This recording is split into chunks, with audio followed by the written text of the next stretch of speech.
The NFL season is here, and the Lockdown Defense Sports Network welcomes you to another NFL season. We are here to give you a front row seat to the pulse of the NFL. Join us every Tuesday night as we break down the latest news, dissect the hottest headlines, and fire off fearless predictions that might shape the future of the league. From the locker room drama to game-changing plays, we're just not watching football, we're living it. As the entire hit squad with young RG Robert Garcia, Coach Mike Dubb, the real AG Alex Givens, and yours truly, Coach Defense, joins forces with the NFL Nation Live crew, Ref Guru, Violator, and the Saudi pirate himself, Captain Jack Rackham. So buckle up, because this isn't your average recap. This is the Lockdown Blitz, where the takes are bold, the insights are gritty, and the passion runs deep. Let's go.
To all my heavy hitters and lockdown defenders, welcome to the Lockdown Blitz. I'm your host, Coach Defense. Alongside with me today, the Hit Squad member, Coach Mike Dubb, the NFL Nation Live crew, Captain Jack Rackham, Ref Guru himself, and the Violator Man. Gentlemen, what's happening?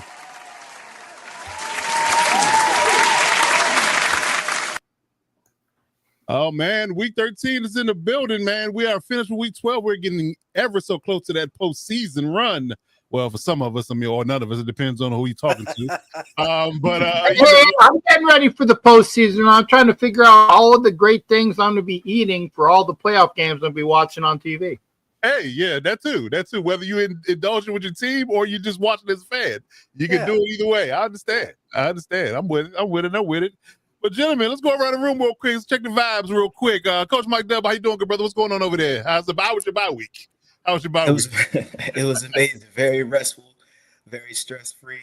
Got a chance to lay back, pick some games, play some fantasy football. It was a good week for us, but now we're back to reality, and and we're gonna try to finish out this last stretch of the season on a positive note. But it was a good bye week. Indeed. Captain Jack Rackham, welcome back, good sir. You're home from travels finally. What's the good word over there in Florida / Raiderland? Well, I didn't go on a trip last weekend because I had a family member that had some surgery, so I bought out and I stayed home for the week to show how much of a good person I was. So I didn't go to the game, and it's not like I missed much, but I will be getting some of that and some of my hot takes. But again, it was nice to stay home this weekend, even though I was bitched at the entire weekend. But I'll get to that as well. But y'all take care. Let's get to the standing subjects with Coach Defense and all of our crew here. Indeed, I love it. Okay, Ref Guru, good sir. How you feeling out there? Good. I think the Eagles took their turducken out a little early. I think they ran into a buzzsaw called the Dallas Cowboys, which might be one of the most dangerous teams right now. I don't think you want to play those guys. Not that they've gotten healthy and gotten some trades and a little bit of an attitude. A little bit. Definitely that. So yeah, I definitely agree there. The Violator, good sir, the man, the myth, the legend. How you doing over there? Feeling great. Still recovering from the weekend, a busy weekend, but everything was fine until I went into the wake at Allegiant Stadium. Oh, that's what you called it? Okay, that's fair. I think some of them had trouble staying awake too. Well, that part too. Yeah, gotcha. Okay. Yeah, I got some news to talk about as well. You know, had a little bit of breaking news happen not too long after that game. So yeah, we'll get into that and much everything else that is the NFL world, man. So yeah, and like I said, week 11 is in the books. You know, I mean, week 12 is in the books. We're getting to week 13. Like I said, we're getting ever so closer. I think we're 6 games away at this point for pretty much everybody to getting into the playoff push or the playoff season and the postseason. So a lot of these games are going to matter here throughout this stretch. So we're going to talk about that and talk about a few other things. But you know, we got Ref Guru here. Like we like to lead off the show, and we're going to get into a quick question for him. And as well, if you listen to this on Twitter and or anywhere else but YouTube or Facebook, if you want to drop us a line through Facebook or YouTube, jump on over to those channels and drop a line in the chat. For some reason, StreamYard does not love Twitter in their feeds, so that we don't get their chats. So I know a lot of people was hitting me up and say, "Hey, we didn't, you didn't see our chat." So you know, please come over to YouTube, Lockout Diva Sports. Captain Jack Rackham, he had his Facebook up as well. So jump over to those if you want to drop us a line as a show. I'm old. I have Facebook. Sorry, I have IG. I have X. I got everything, but right. Well, the network has one too. So we got Lockout Diva Sports across all platforms. So drop us a line over there. Like I said, hit that subscribe button on any of those channels as you can. You can reach and drop us a line in the chat. We'll be happy to get to your questions as much as we can throughout the show. But like I said, we got Ref Guru here. We got our normal segment we would like to get into at the top of the show. We got one good question I want to ask him today, and we're gonna take some questions for the panel in the chat while he's here. So we're gonna start off the show with our segment called Ask the Ref. So there's one particular aspect of officiating that I wanted to cover today, and that's officiating offensive pass interference. There was, I guess you can say, I mean, not that most of us have a lot of love for Chiefs fans. I think we all can agree to that. But there was an egregious call in the Chiefs game that was called offensive pass interference. And if I have the ability to bring it up, I'm gonna try. But I want to give Ref's take on what he felt about this particular call. And for starters, how do you feel officiating of offensive pass interference should be had? Let's start there, and then we'll show the clip. Yeah, I think you're talking about the call on Travis Kelce, right? I am. I saw that one, man. We are going to get into it. It's a good one because honestly, it's complicated, and this is one of the examples where the TV angle was a double-edged sword because it was what we thought it wasn't, so to speak. But OPI is a interesting one. Usually, because another reason why the Travis Kelce call was unique was because it technically, if you will, within the 5 yards allowed for all the chicken fighting, right? Now, that primarily applies, to the defense, not the offense, which is part of the nuances with this call with Travis Kelce. What's his name? Swift. Kelce, yeah. What did I call him? Never mind. Kelly. Travis. What the hell? Travis. Kelly. Travis Kelly. Travis Taylor. Travis Steve Swift. Yeah, that too. Yeah. That too. Yeah. Man, well, that's delicate. Anyway, yeah, it's opalite. Anyway, what were we saying? Oh yeah, but so there's little nuances there with the offense versus defense. Because usually you talk about the 5 yards, it's about the defense, but it doesn't kind of really apply for the offense in that particular case. But so, if you will, at a high level, OPI happens for the defense after the 5 yards of chicken fighting. As a technical matter, it can happen for the offense anywhere. But we'll get to that because that's a good one. All right. But to your question about, officiating offensive pass interference, generally speaking, the threshold for that is, and in most cases, this is going to be something that happens downfield, right? Not in the case of the Travis Kelce call, which again is a unique one for a couple of different reasons. We'll hopefully get into it. But generally, we're talking about something that happens downfield, and generally the bar for that is what constitutes a push-off. And what the threshold for accepting a push-off is, do I have an arm or both arms fully extended? Right? Do I, if you will, lock the elbows? Anything inside of that doesn't mean that it's not going to be OPI, but there'd have to be a lot going on for the offensive player and nothing going on for the defensive player to get OPI. Unless for some reason the offensive receiver trips somebody or whatever, but generally, they're gonna side for the offense. Okay. So OPI is not something that happens a lot. It has to be overly egregious, I guess you'd say, going the other way, where the defense is going to get called for it a lot more often because they're not watching the ball. The face guarding really isn't a call anymore. Face guarding, where you put your hand up to block the receiver's face, that used to be a thing. It's not really a thing anymore. But if you're not watching the ball, they're looking for an arm bar, which is where they put the arm into the chest. The defensive player puts the arm into the chest of the receiver to try to keep him away from the ball. Hand grab, where they got the hand or the arm, they're trying to pull it down, so the guy's trying to make a Odell Beckham style catch. So there's got to be something going on there. But in the case of OPI, that one on Kelsey was a good one, and we can get into part 2 of that if you want. Okay. Yeah, I was just surprised that they actually called a effing penalty. Yeah, I was too, quite frankly. Yeah. Okay. Well, here's a clip here, and I'll mute Tony Romo's commentary, but because he had his own opinion on it. Yeah. Where's the clapping for that comment that you're going to mute Tony Romo? That's excellent. Yes, but here's the call. Yeah, right there. Okay, now stop it right there. Oh, hold on. That's okay.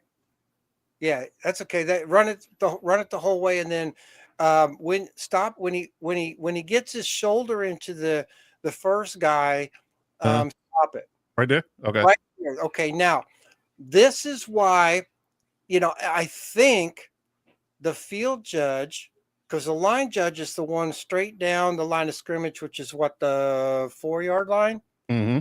Okay, so the field judge is 20 yards or so downfield. Okay, so he's going to, what's 20, Wayne, what's 20 plus 4? So he's about to 24. Right? 16 if it's 4 and 20, ref. Okay, yeah, see, this is why I wasn't. Okay, this is why I wasn't an umpire. Okay, that's a funny story, by the way. All right, so the field judge, which is downfield, is the one I think that throws this flag. And there's 2 parts of the nuance here. What the field judge is watching right there, because the key there, that's not the line judge's key. Okay, Kelsey is a receiver on the far end of the line there, so that's the field judge's key. That's not the line judge's key. The line judge's key is usually always the tackle, or maybe a tight. Maybe, I know Kelsey's a tight end, but maybe in a traditional tight end slot. But line judge generally is the line men, not the receivers. You get into some weird stuff when you trips and quads, stuff like that. But in this particular case, it's the field judge threw the flag. What he's looking at right here, and I think that the overreaction, though, is he thinks he sees Kelsey with a pick. What he thinks he sees here is Kelsey pushing that receiver, or that defensive back into number 53. And that's why they called offensive pass interference, because in the field judge's mind or eyes, 53 can't make the play because Kelsey essentially pushed whoever he's blocking there, I don't see the number, into number 53. That's why he got the flag. Now, I think if you look at it for what it is, I think Kelsey was actually trying to do that.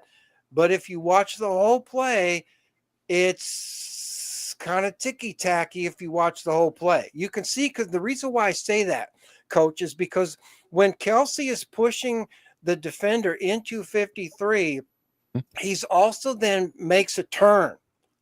Okay? So it's not like it's not like he pile drived him into 53. He's going to go up there, and Kelsey's doing his job on this play, right? Mm-hmm. He can't release, so he's making the push there, but there's a couple things there. The field judge thinks he's got Kelce pushing the defender into number 53 as kind of, if you will, a quasi pick play. But although I don't think the field judge probably could see it, what you see from the TV angle is Kelce's, I think, right arm fully extended. And all those things together in real-time speed is probably what got the OPI. I think it's defendable. I think it's a little ticky-tacky down there on the 4-yard line, but it is what it is. And if I were a supervisor of officials, I would tell you the same thing, that given the circumstances, I'll defend the call. There's a lot of Chiefs fans going, "Oh my God, no, it's the worst call I've ever seen, since the Holy Roller, blah, blah, blah, whatever." But I think you've got to take a look at 3 of the 4 things that went on there. And I think we have 3 of the 4 things. He gives the defender a push. He extends the arm. He does turn a little bit away from that to make it not look like that. And 53 did a good job of getting around that. But I think what you got there is a semi-intentional play by Kelce to try to make a pick. And I think from that standpoint, although it's a little ticky-tacky, I think it's a valid flag. It's not ticky-tacky because that was Jermaine Pratt.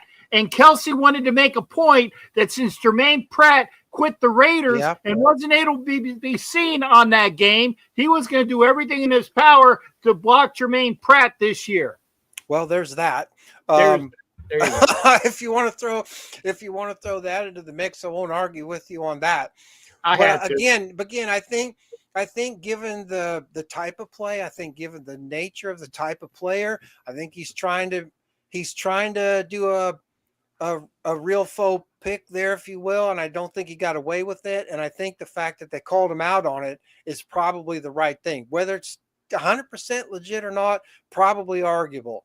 But I think given the circumstances and the tightness of this game and all things at stake, I would defend the flag, not because I'm not a Chiefs fan, but because I think it was the right thing to do. Gotcha. Okay. But there's a lot of nuances there with regards to that, and it's a tough one. And again, the official had to throw that flag at game speed. And I think given the fact that all 3 of those players are kind of nestled in there, if I were supervisor officials, I would defend the call. Gotcha. Okay. All right, good stuff. So you heard it here first from the ref himself. He felt like there was a little ticky-tacky, his words, but he said he would defend the call if he did see the flag come out for offensive pass interference. Okay. Yeah. All right, fair enough. We had another quick one from Coach Mike Dubb. He wanted to get your opinion on it was a college play, but I mean, we've seen, something like this kind of resonate in the league as well. So there was a quote unquote taunting call given on a touchdown. I think didn't negate it, Dub? Didn't negate the touchdown? Okay. Yeah, it was crazy. So it was a taunting call, and because of the taunting call, they took back the touchdown. The guy scored on a kick return, and nobody was within 20 yards of him. What game was it? It was I want to say Colorado State. Oh, it was a college game. Yeah, it was a college game. It was a college game. Is that the one where the guy's running like 78 yards for a touchdown? Yeah. And you're watching him, and if you're watching on TV, he's running right to left down the far sideline. That's it right there. No, that's it right there. And that's it right there. Yeah, so clearly, even if he did taunt and it was something that, you wanted to throw the flag on, I mean, I know this is probably a rule that you can't make up the rules as you go along, but it would make sense if it was attested on the, after the PAT or on the kickoff, but to take the points off the board when the penalty had nothing to do with the play is just crazy. So I'm just curious, like, are these things talked about in the offseason by referees, or is this one of those things where and that's a really good point here. First of all, in my opinion, because I did high school and college, all right, in decorum is what they kind of call it. The decorum of players is about sportsmanship, right? The NFL, you want to throw stuff around, that's fine. You want to throw a tantrum, you want to hug the goalpost, okay. You get fined, but not going to take points off the board. And in college and high school, you really don't want to take points off the board either. And in my opinion, quite frankly, unless there was something else that happened that we didn't see, that's really low threshold for taunting. I mean, the guy he's doing a little bit of a prime step there, but I don't think it's over the top. If that were high school where the bar's even a little bit higher, okay, maybe. In a college game where I don't think he wasn't holding his hand up doing this, he wasn't. I just don't think that should have been a flag. I would have a hard time as supervisor officials defending that call. I probably would have to at the college level, because and the reason why you'd have to at the college level is because you don't want that in the game, so to speak. You don't want taunting in the game, and the bar for that threshold in college is pretty high. It's even higher in high school. In other words, some players can go down the field and even look back and can get a flag. And they're only looking back, if you will, to see if anybody's nearby them. But if they put a finger up or they do something or they try to high step it, that can be a flag. And in high school, yeah, that's still a little bit marginal, but that's probably a flag. In college, Division I, unless there was something else that we saw there, I wouldn't have had a flag on that. I probably would have gotten counseled after, going, hey, we need to try to put a lid on stuff like that. But that's a little over the top for that call. I saw that too, and I'm thinking they called because you're going to throw a flag on that it's going to come back. Yeah, so essentially they took points off the board for that. Right. And I don't recall the game situation. I don't know if the game was close or a runaway. No, it was out of hand. Okay, out of hand by the team that guy scored with. No, the team that scored was losing. So they were down 34-7 or something. Okay, so that kid that runs down the sidelines, whose team's getting their ass handed to him, he got a flag for taunting? Yeah. Yep. When his team is trailing? Yep. Yeah. I'm whoever threw that flag, I'm gonna sit him for a week. I'm that official. I'm gonna sit him for a week because it's not. If he was ahead 38-0 and he did that, okay. That's still probably not taunting, but I would probably defend the flag. I can't defend a flag for somebody that threw something like that on a team that's getting beat. That's crazy. Yeah. That game's not out of hand. Based on all of that we've seen, unless there was something else, like he shook a finger at the ref on the way down, or he swatted the cheerleader on the butt. I don't know, but unless there's something else we see, that is not taunting. I didn't teach him that move yet, ref, but okay. I'm just saying. There had to been something else, but if that's all there was for that, that's not taunting. I agree. Yeah, so and I guess go ahead, Deb. No, I was just going to say, to bring it back to the NFL, I guess my follow-up question to my only other question would be, do referees take into consideration what the penalty would be if they were to call something? So, for example, if you know that calling something is going to take points off the board, sometimes is it worth calling it, or is that like, if you see it, you call it? Like, how do referees process that? Yeah, go back to the Boger call against the Raiders and talk about how it affects the game. Come on. Yeah. Coach, I'd love to be able to tell you that they should call it like they see it, but in the NFL anymore, I just don't know. I can tell you that the discussions about a call or not a call, and this is some of the nuances, is why it's a really good question. Off camera, if you will, in the locker room, the officials are going to have conversations about calls or particular calls, such as that taunting call, in terms of how it impacts the game. For in other words, if somebody's leading 40-0, are you going to throw a flag on the team that has 0 points for holding if it's away from the play? Mm-hmm. And the officials will argue that, well, yeah, if it was holding, it's holding. It doesn't matter who or when or what time of the game is. And the coaches and supervisors, the people that actually pay the bills, are like, no, we're not going to penalize a team that hasn't scored any points for a holding call that doesn't matter. If it's a safety thing, that's one thing. So do they have conversations about calls and the impact of those calls? Yes, we do. Do we make calls on the field based on that? Calls have been made on the field based on that. Is that the prerequisite for a flag? No, they call them as they see them. On the other hand, NFL officials, as well as probably some majority of college officials, can make that determination very quickly. And they'll throw a flag based on what they see or the potentials for a game. We've seen this, right? The Chiefs are 3rd and 652 yards for a first down. Oh, there's a flag, automatic first down. Like, really? Why? Well, because we got to keep the Chiefs in the game. I think the biggest example of that we've seen recently was in the overseas game. We talked about this, I think, last week, the week before, whatever, Miami and Washington, where they threw the flag, the DPI flag on Miami, and I don't know where they were looking at for DPI. That was not DPI, but they got to keep Washington in the games, international game, blah, blah, blah, optics, blah, blah, blah. So I'd like to tell you that they don't throw flags based on that, but I can tell you it's happened. And it's unfortunate because that's not keeping with the integrity of the game. But at the NFL level, it's hard to say because I think there's some officials out there that are just going to call the game the way essentially that they want it to be called. And the referees or the supervisors or the league or whoever will just kind of sweep it under the rug, unfortunately. I think you're going to have a hard time getting away with that at the college level because I think the integrity level, although they still may lack transparency at the college level, I think the integrity level with some of the college officials is better. But the NFL is just a whole different animal. And I'd like to tell you that they don't do that, but they do. And they have. And you can't prove that they did.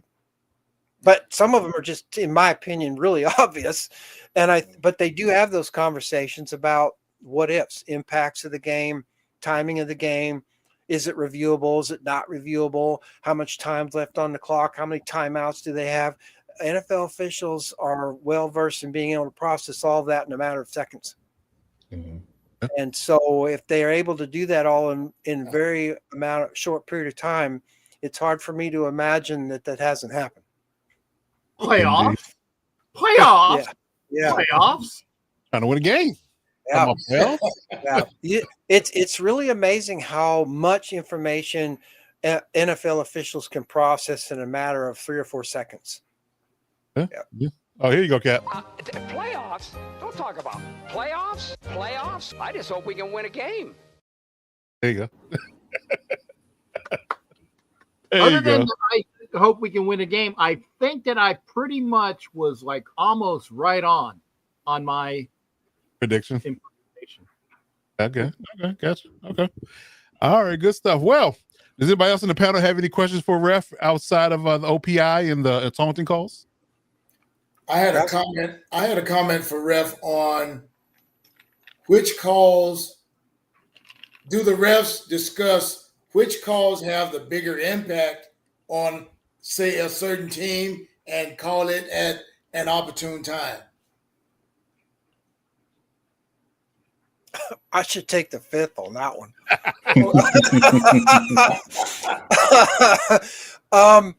Let me phrase it this way. They will certainly have discussions about matchups, players, Max Crosby versus everybody else, Aiden Hutchinson against everybody else. They'll certainly, whatever, offense or defense, they'll definitely understand when they meet on Saturday prior to their game. They're watching video of the 3 previous games that the teams that they're going to officiate have played prior. So for the crew that's going to get on Wednesday to do the Cowboys-Chiefs game, they're going to be looking at the previous 3 weeks.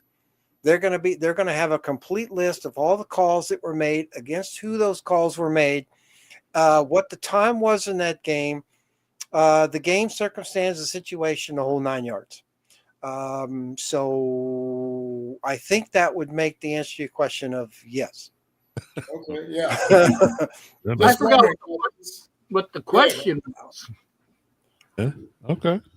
I have a slight question about this. Is from a player perspective. Now, I'm a former player. all the way up to the Division II college ranks. And, as a defender, it's in certain points in certain times where you're just getting held egregiously and the ref's not calling it, right? Mm-hmm. So I would say to the ref, or somebody on my team would say to the ref, hey, ref, he's holding me, or he's doing this, or he's doing that. How does that play into a ref's attention span when it comes to the certain player that you're constantly calling to say he's doing X, Y, and Z? Does that play into it at all, or do you just kind of brush it under the rug like he's just being extra? Depends on who you talk to. If you're talking to the umpire, he doesn't give a rat's ass. Yeah. No, umpires are a different breed, man. I got plenty of stories about umpires, and they're great people. But if you're telling an umpire somebody's holding, he doesn't care.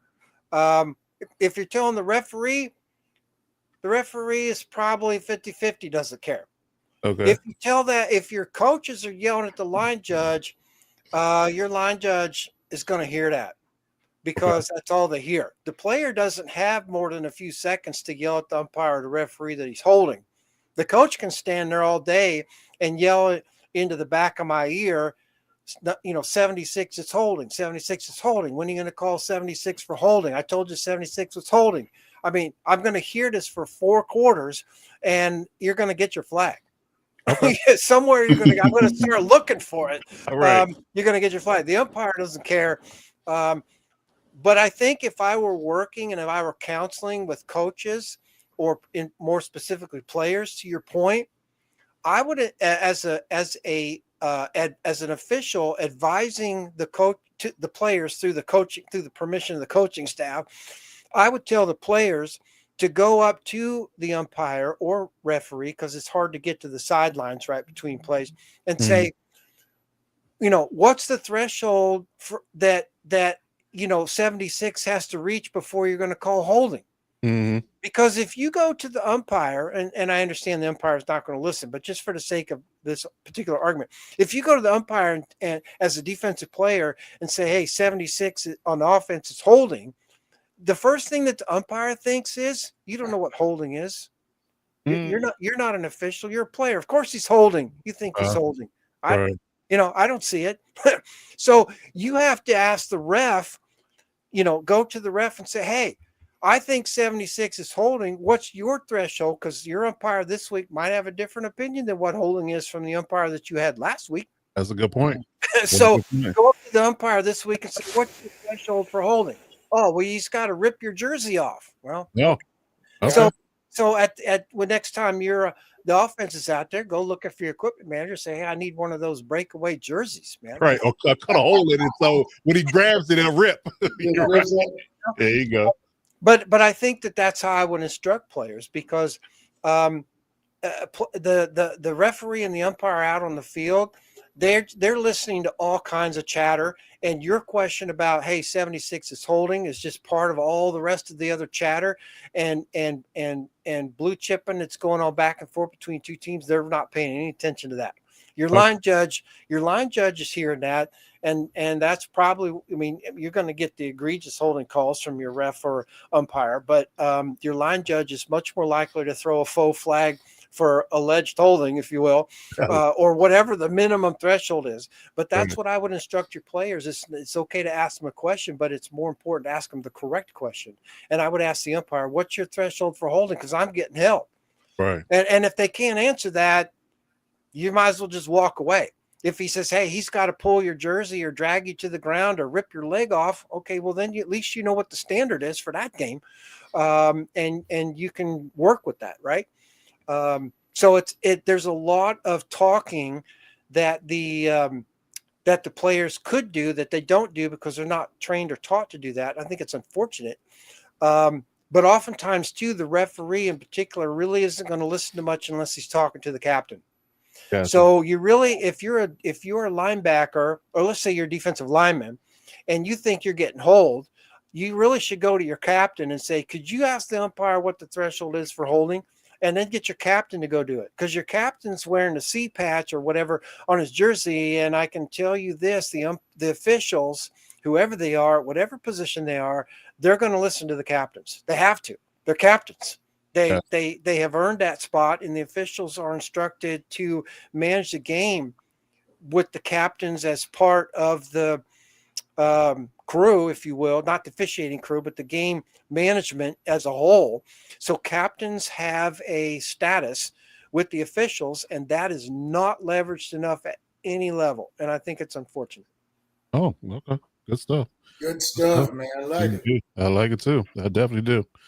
All right. So you heard it here first. So if there aren't any more questions in the chat for Ref, it was real quick. I mean, Kill Kev's kind of pocket watching here, but he wanted to know, does umpires you make the most money? I thought it was the referees themselves, but for his, I don't want to ignore his question, friend of the show. So I wanted to get that out there, but I think he's pocket watching referees and umpires, how much they make per, out of the crew. Well, the short answer is generally the whiteouts are going to make more because they're generally the longer tenured officials, at least in the olden days. Not so much anymore.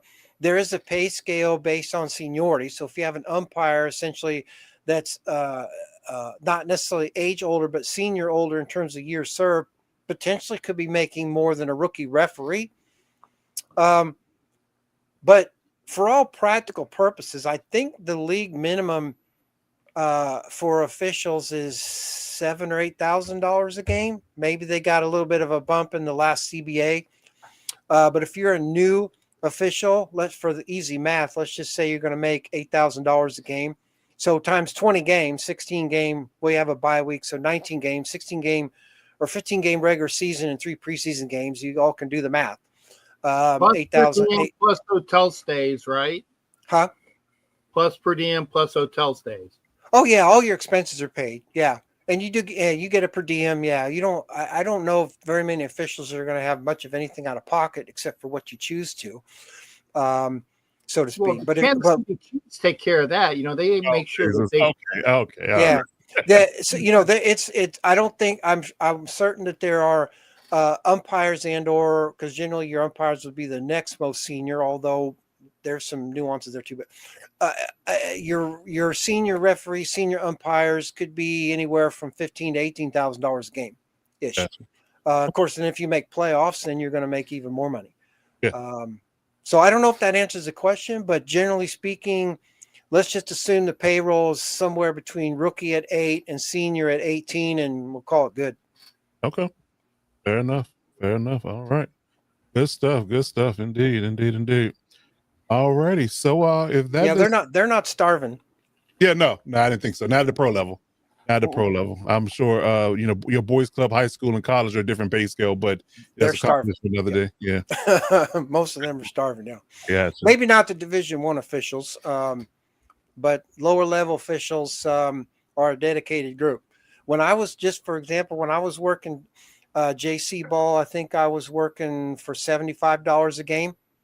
And It was not uncommon for me to travel 2 or 3 hours to go to a game. So I wasn't making any money. Gotcha. Yeah. For the love of the game. Yeah. Okay, you're hilarious, by the way. I just want to point that out. All right. Glad somebody did. Good stuff. All right. So if everybody is everybody's in line and everybody's good with ref's breakdown for the week, we'll let him go and we'll move on with the show. But good questions though. Thank you very much. I appreciate that because it's you guys dialing in on some good stuff there. Yeah, definitely. We listen. We want to take advantage of the time we had with you and get all the juice and all the tea we can get from you. So yeah, for sure. Absolutely. But yes, as always, man, we appreciate you coming through, delivering as always, and we'll see you on the next show. Yeah, happy holidays, everybody. Yes, happy Thanksgiving to you. We'll be probably throughout the week as well. But ladies and gentlemen, boys and girls, Ref Guru.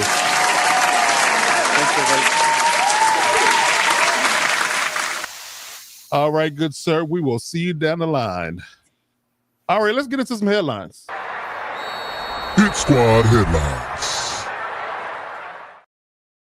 All right. So the hot topic of the moment, the hot topic of the I guess you can say week 12 proceedings is the LA Rams. The LA Rams is a little bit of heater, and and I like to say that I coined a phrase here recently that me being the I guess you can say, the founder of the Lockdown Defense Sports Network and all the lovely gentlemen that make up this illustrious conglomerate here. We have we have our moments when it comes down to giving you good information. And a lot of times here lately, especially in the 2025 season, we may have been early, but we haven't been wrong a whole lot. And I said in the beginning of the season, before the season even kicked off, that the Rams were going to the Super Bowl. And, it's looking more and more like that between now and then than it was at the beginning of the season. So we got to talk about the Rams and their, apparent takeover.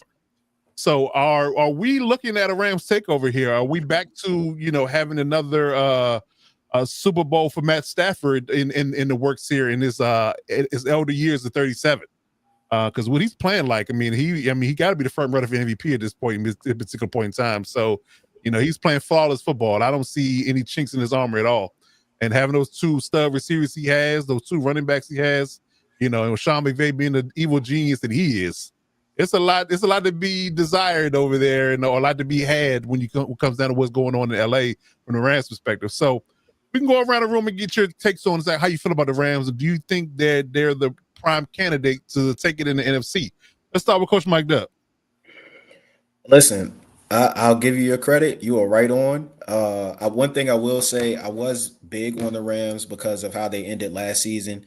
They played well, going into the home stretch last season, but I did not see them coming as strong as they started out this year and as they've been playing this year. I was a little skeptical about Matthew Stafford, his health, his age, just a few other things.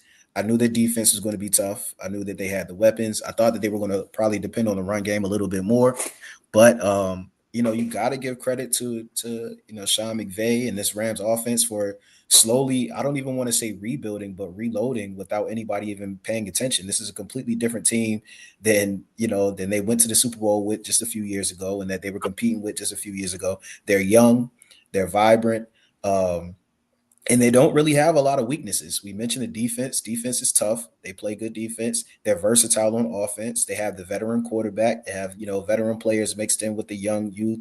The only thing that they have to do now is stay healthy, and I think that the cards are in their favor. So I love what I'm seeing from the Rams. I give you credit. You saw it before the rest of us.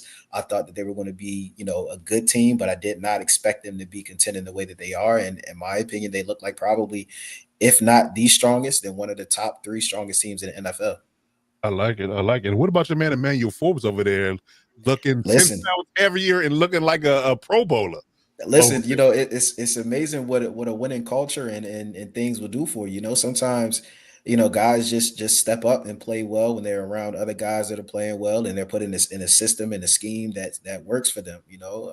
When you're playing around other talented guys and you're not asked to do so much, I think it's easier to just master, a few different things. But yeah, Forbes looks great. Happy for him. This is a former first rounder, and he's proven it.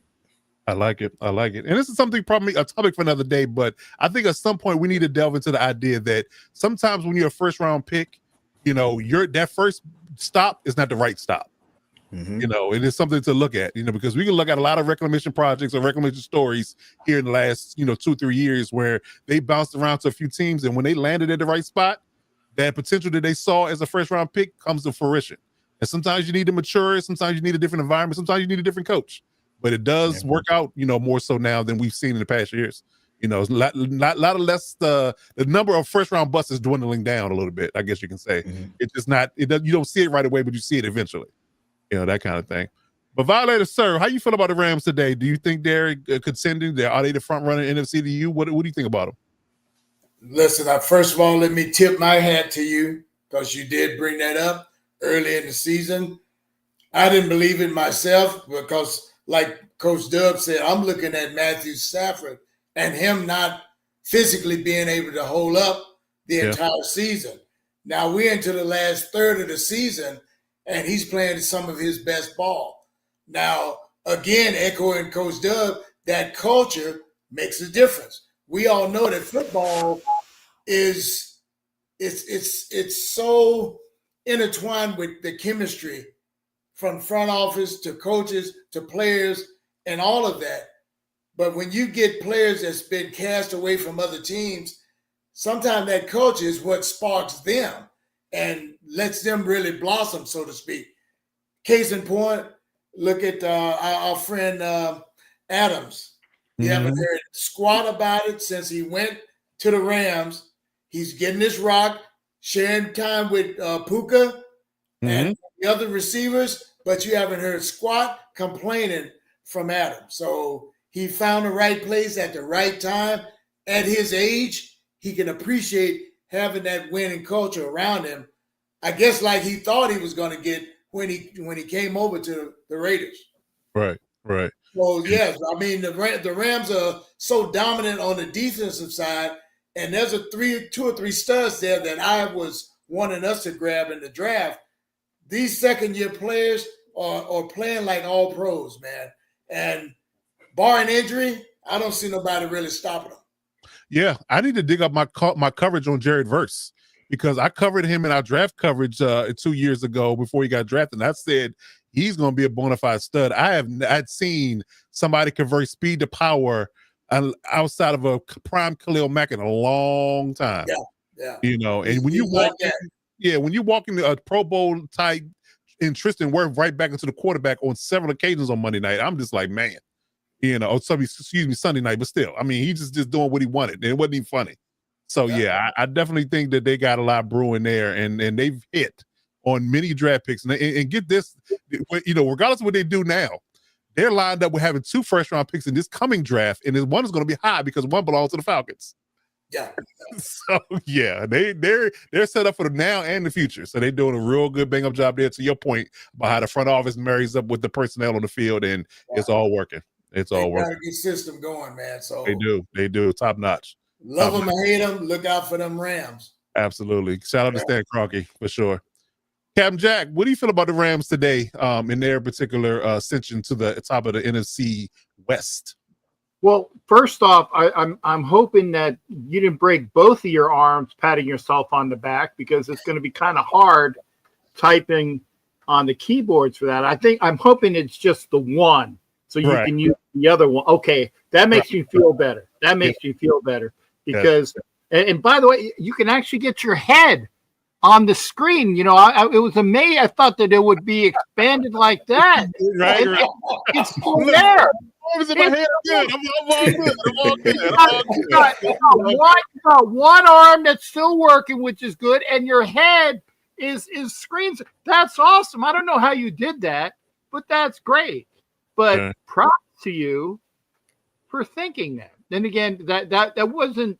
I don't think it was a big step because they were a couple plays from taking out the Eagles. They were. You know, they've been ascending. They've been ascending, and then they got that guy that was kind of pissed off. He played for the Raiders, and the guy was pissed off. He played for the Jets, so he's got a good attitude now. Well, he's better because he's a prima donna, so he's got things going around. So he is a great player with all the players around him, and the Rams are great. And not only did they get Jared Verse, but they got the other kid from Florida State in that draft, first round and second round. You know, I mean, you put Fisk and Verse together, and they were a handful at Florida State, so they got him 1-2, and they just plugged him in. So it's not surprising that they are as good as they are. And imagine how good they could be if Aaron Donald was still there. I'm glad you said that because I got a Rams film in my job, and he said that today. He said, imagine if Aaron Donald had retired, how good they would be. That's not fair. Yeah. That's not fair. To have Aaron Donald on that team with that line, oh, my God. It'll be oh, my God. Yeah. You mean to tell me Brian Young, Fisk, Donald, and Verse? Oh, no. No. That's not right. So you think the Texans D line is a problem? That would be a problem. Yeah, and I'm glad, you know. But Aaron Donald, by the way, we need somebody if you want to come over and play for a team for pity. Come to Vegas, you know. That's funny. That's funny. But yeah, great. It was a great take on that, and everybody was thinking that the Eagles were just gonna go back to back, and that even Dubs Commanders were gonna ascend, but. And you had the big thing between the Vikings and the Lions, and the Packers. But really, and I'm so glad that they whooped up on the fake Pirates. that just made me feel good. I mean, it just was a nice warm feeling in my gut here. So that made my weekend in that respect. So yeah, congratulations so far to the Rams. But not to be a Debbie Downer, they still got some games to play. And I recall a Raiders team that was chugging, and then on Christmas Eve lost their quarterback. Don't put that juju on them. Knock on wood. I'm just saying there's still games to be played. So I'm not be Debbie Downer, but they still got to play the rest of the game. Indeed. Okay. All right, but yeah, we'll see what the Rams look like. They got a decent schedule. They still got some divisional games to get out the way and things of that nature. Got to see Seattle and some other teams before they get done. But I mean, they're cooking on all cylinders right now. So if right now, we had a neutral site. We're playing the Super Bowl.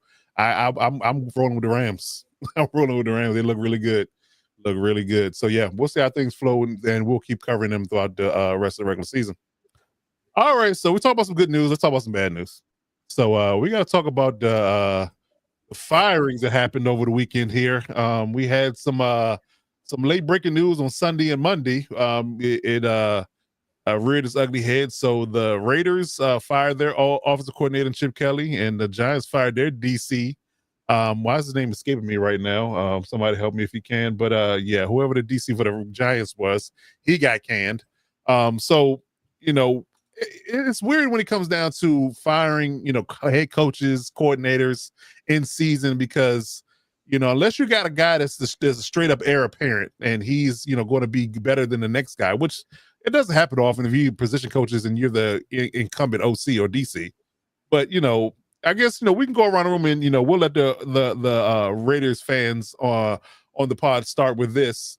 But tell us how you feel about Chip Kelly being let go, and what do you feel about the Giants DC being let go, and we'll work the room here. Come on, Cap, talk about it. Let's talk about it. Thank you. Now, Wayne, I'm sorry, because the only reason why I wanted to take this is because I want to say this because somebody by the name of Renz, that is a Raiders podcaster, YouTuber, and all the thing, said Mitchell that Renz. Yeah, well, I wasn't gonna give the full name because then he would say that I was, doing bad. He was like, and I'm the first to report. No, you were not. I was doing my show on Sunday and I got it on tape. I got a buddy of mine who is actually a Chiefs fan that hit me up saying, Chip Kelly fired. I'm live. How can you be the first to report it if I'm live on my show saying that Chip Kelly got fired? I just want to put that out there, okay? And check the tape, folks. And this is from a Chiefs fan that told me, and then I said, verify it. What's the source? It was verified.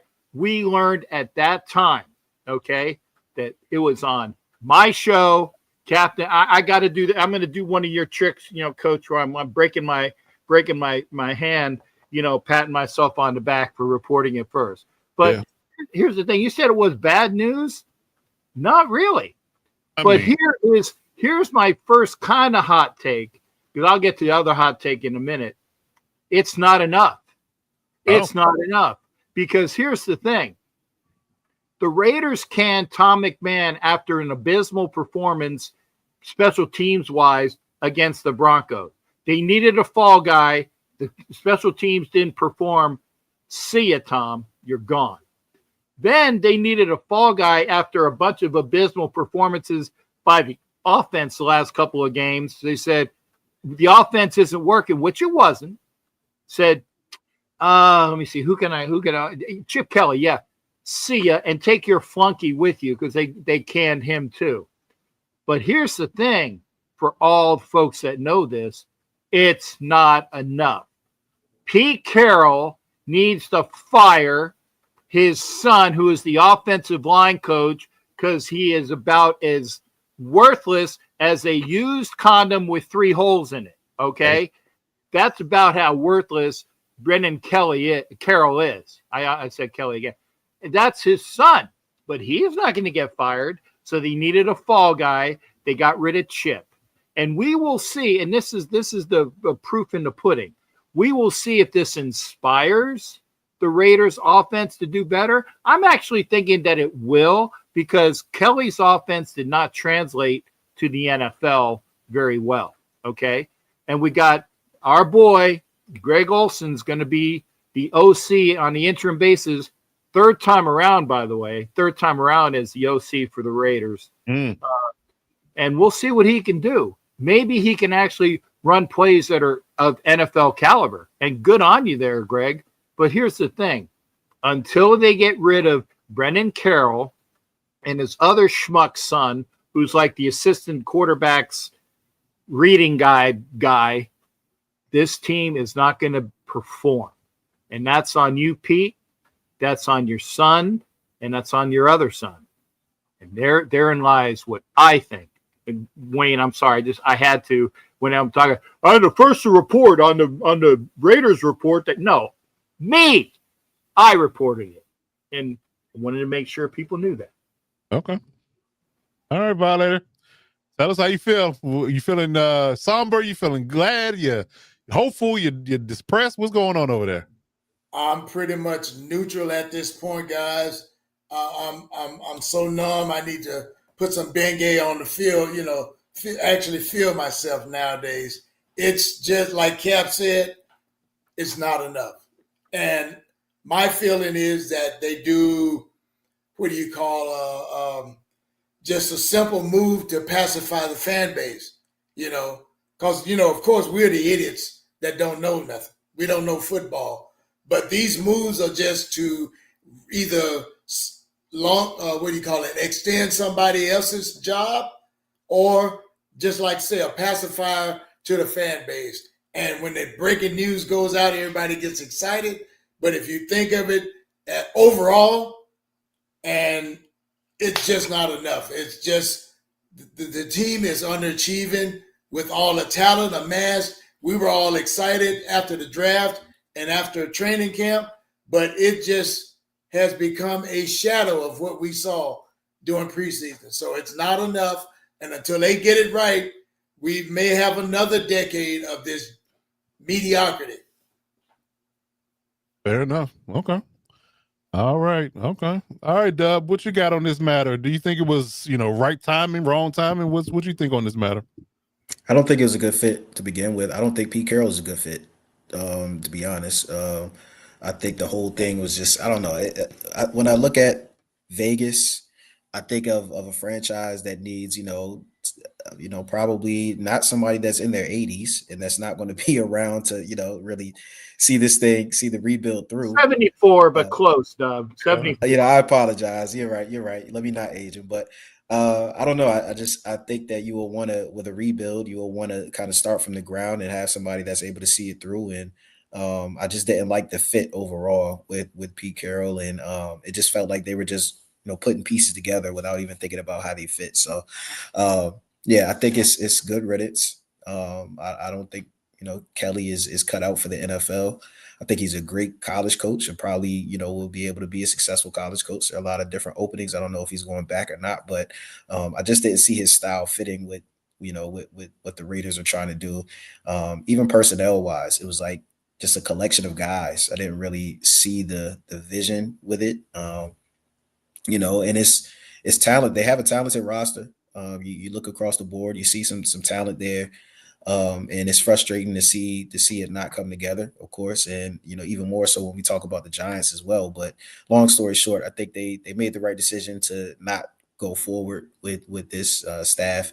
I'm curious to see how long Carroll will last there and what the next person, that will come in be, because I think, Vegas is one of those teams, and the Raiders are just one of those teams. And of course, Captain Jack and, Violator will agree. When similar to basketball, the NBA is better when the Lakers are good. The NBA is better when the Knicks are good. I think the NFL is just a little bit better when the Raiders are competing and when the Raiders are good. So, hopefully they can get it togetger. I don't think that this coaching staff is the one that will do it, and I think that they're starting to realize that as they make changes now as well. Yeah, I hear you there. And it's funny. When I speak on the Raiders specifically, for some reason, I don't get this type of vitriol from Chiefs and Broncos fans specifically, but, it's hard for Raiders fans on Twitter. I'm just going to say on Twitter, not the guys I associate myself with, present company included, but the Twitter fans can't see me as the podcaster, NFL analyst that I am. They see me as a Chargers fan. So it's, everything that I say seems to come with a caveat, or it seems I'm just hating, right? I have no objective opinion when it comes to the Raiders, which is not true at all. Not true at all. But, again, it's hard to get through that, fog of their opinion, right? But, I definitely share a lot of y'all's same sentiments in regards to this. In all honesty, when you hire Pete Carroll, I kept quiet on it much for that reason, because I say some things on Twitter and, they come out with their pitchforks, right? But I thought that when Pete Carroll left Seattle, that was it, because I really think that Seattle felt like he was out of touch. He was getting older. He was losing his touch, or or the idea of being more modern, modernizing himself with the new NFL. He's still back to that, run the ball, hard-nosed defense type of, environment, and that doesn't always work. Very rarely works, in all honesty, with this version of the NFL in 2025. So, very curious hire to begin with. Then him doubling down. I won't call it doubling down, but I would say that him adding on to the idea of bringing Chip Kelly back to the NFL, when most people looked at him as persona non grata, as being a coach for the league, right? So that was more of an interesting move as well. So it'd be interesting to see what they do going forward. And I always say that when you fire coordinators, it's always like it's a save face move, to kind of keep the head coach in house, so I can, say that, hey, he wasn't a fit, he wasn't the right guy. I'll bring in the right guy, and we'll get it together. We'll buy you some time, right?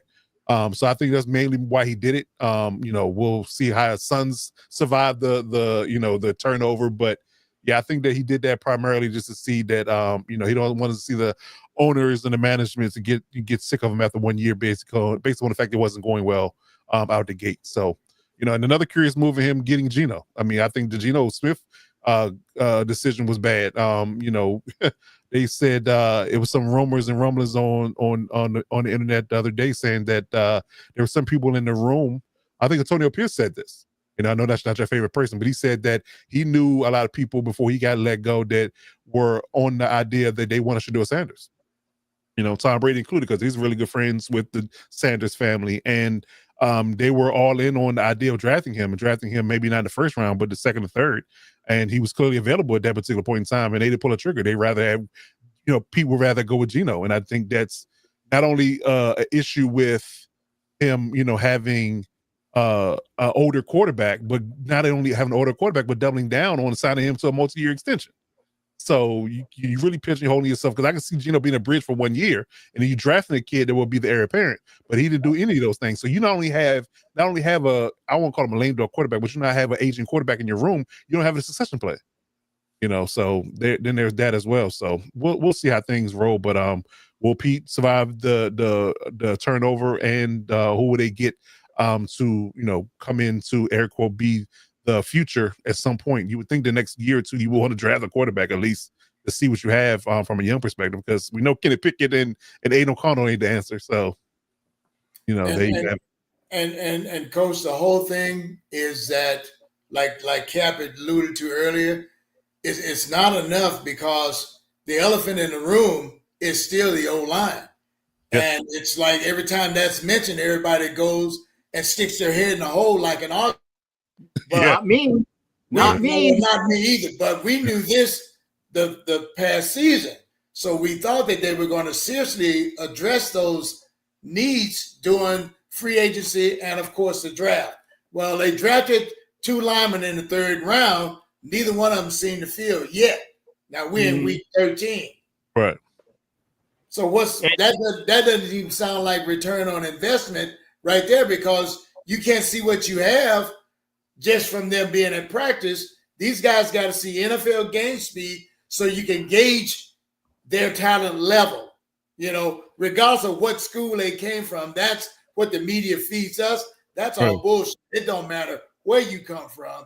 Right. It's given the opportunity to get on the field in an NFL game to show your wares. So it's not over by a long shot. And with 6 games to go, let's see who else gets thrown under the bus. Right. And coach, and I don't know if I've already told you this on your show. You can blame Tom Brady per source very close to what's going on within the Raiders organization Tom Brady is the one that pushed for Geno Smith. It wasn't Pete. It was Tom Brady that pushed for Geno Smith. And I got that from somebody that is a highly placed source that knows things within the Raider organization. He's not in the organization, but he knows things within the organization. It was Tom Brady that pushed for Geno Smith, not Pete. And two other things, or actually one big thing. Why do everybody hit on John Spytek not doing anything when John Spytek has addressed the needs of the Raiders by getting 2 young wide receivers, 2 young offensive linemen, 2 young defensive linemen, a cornerback, which is prototype, right? Mm-hmm. And they're not seeing the field. It's not John Spytek's fault that they're not seeing the field. It is one Pete Carroll's fault that they are not seeing the field. And that needs to be addressed and keeps being addressed. And if Pete doesn't do that, then you know what, Pete? You definitely need to effing go. Yeah. Yeah, and I said this on this show, and I think Doug went back me up. I think we both said it. The Raiders smashed the draft. I think you couldn't do much better of a job in drafting players. I mean, every person that y'all drafted has a need and a fit, and they were, pretty damn good in college. So I'm like, and then to see, especially because I have an issue with Charles Grant not playing. I'm not sure what's going on there. But, Charles Grant although he went to a small school, he was touted as being one of those sleeper second or third round picks that people were going to steal, and he was going to be a perennial Pro Bowler. Yep. So I'm not sure. Now, maybe the fit from a tackle perspective might not be there, but I would at least have given him a go because he played left tackle, and Colton Miller's been out all damn year. So why would I not give him a chance? Yeah. Because the guy right there now, he's a freaking turnstile. We saw what Myles Garrett did to him. So, but Myles Garrett been doing that to everybody. But, but you get the point. He's been a turnstile, much like Austin Deckles for the Chargers. It wasn't Colton getting his ass showed out on TV. It was Stonehenge, whatever the kid from Florida. Forsythe. Right. Yeah. Forsythe. No, I call him Stonehenge, just like the movie. Let Stonehenge walk, because that's what it is. It's Forsythe, Stonehenge. But get Charles Grant out there. Get Carlos Rogers out there. Get J.J. Pegues out there. Get Tonk Hemingway out there. More playing time for Jack Best. More playing time for Thornton. And God's sake, throw friggin' our second-round pick, Porter, at cornerback. I don't third round pick, but still, I mean, the best was your second round pick. But I get it. Sorry, third round. You swap, but Darren Porter. We talked about this as well, Dub. Darren Porter is a stud. Like it's not a whole lot of 6'4" corners walking around with 40 inch verticals. They can run a 4-3. It's a new prototype. It's a new prototype, and he has to get reps. I don't know why. The Commanders are in a similar situation where you have young guys. You have a season that's already out of reach. Let your young guys get your reps. I don't know why you holding back. So I agree. I don't get that at all. But that definitely needs to change in that perspective. But before we move on, does anybody have any thoughts about the Giants firing their DC? Is it just of rolling downhill, of S rolling downhill as it seems, and it's going to end with everybody being gone? Is that what we're looking at? Yep. And they're looking, I think that I'm hearing vibes, and I don't know if this is true or not, but for all those people that already have Kiffin going to LSU or to Florida, Kiffin's boy is playing quarterback for the Giants. He is. Yep. Yes. I'm not saying that, but there's already talk about that too. He has the guy that he molded at Mississippi State, Ole Miss. Ole Miss, yeah. And he can a lot of sense. And Ole Miss need to be quiet because they're trying to bully him to making a decision before the Egg Bowl. And I'm like, you need to chill. Because he can turn around and say, I'm gone, and you'll never have a coach like him again for a good while. So that's just, that's a little bit of college talk. But I definitely agree. But it makes a lot of sense for letting Kevin to jump to the league and coach Jackson Dart for sure.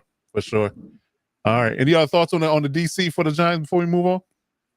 I mean, listen, I think at the start of the season, everybody was super high on the Giants defense. And that was the one thing that everybody was big on was, hey, they got their defense and they got Malik Neighbors.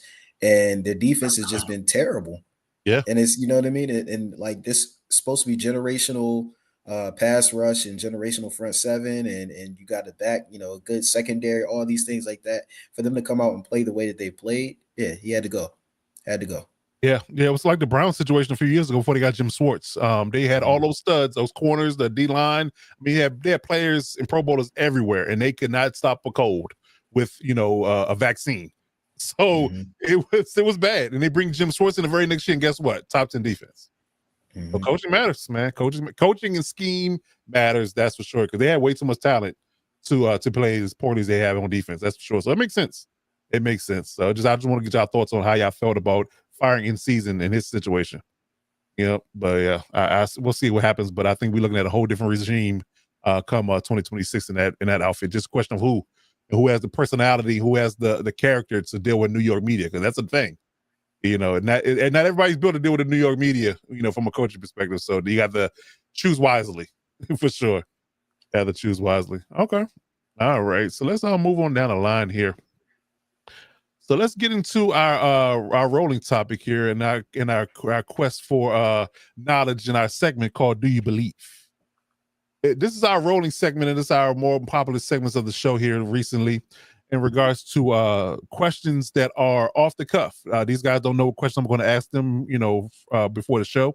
So it's really, first thought and first, I guess your intuition when it comes down to their opinions on these topics. So I'm going to give them a topic. They're going to give me their first thought reaction. They don't know what it is. So we're going to get some really good hot take like answers here. So let's start with, let me bring up my sheet here before I do anything of that there. Okay. What we got here? There we go.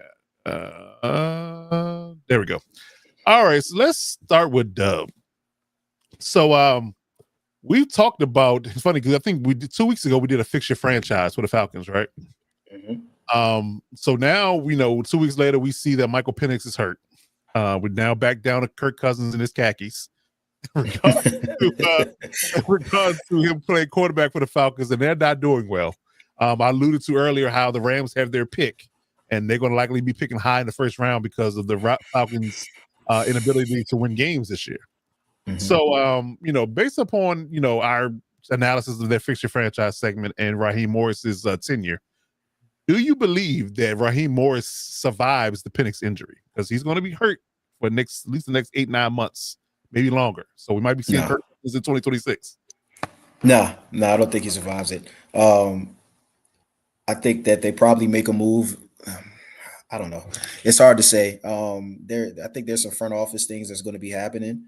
But to answer your question, I don't think Raheem Morris survives it. I'm not sure if he even survives past February.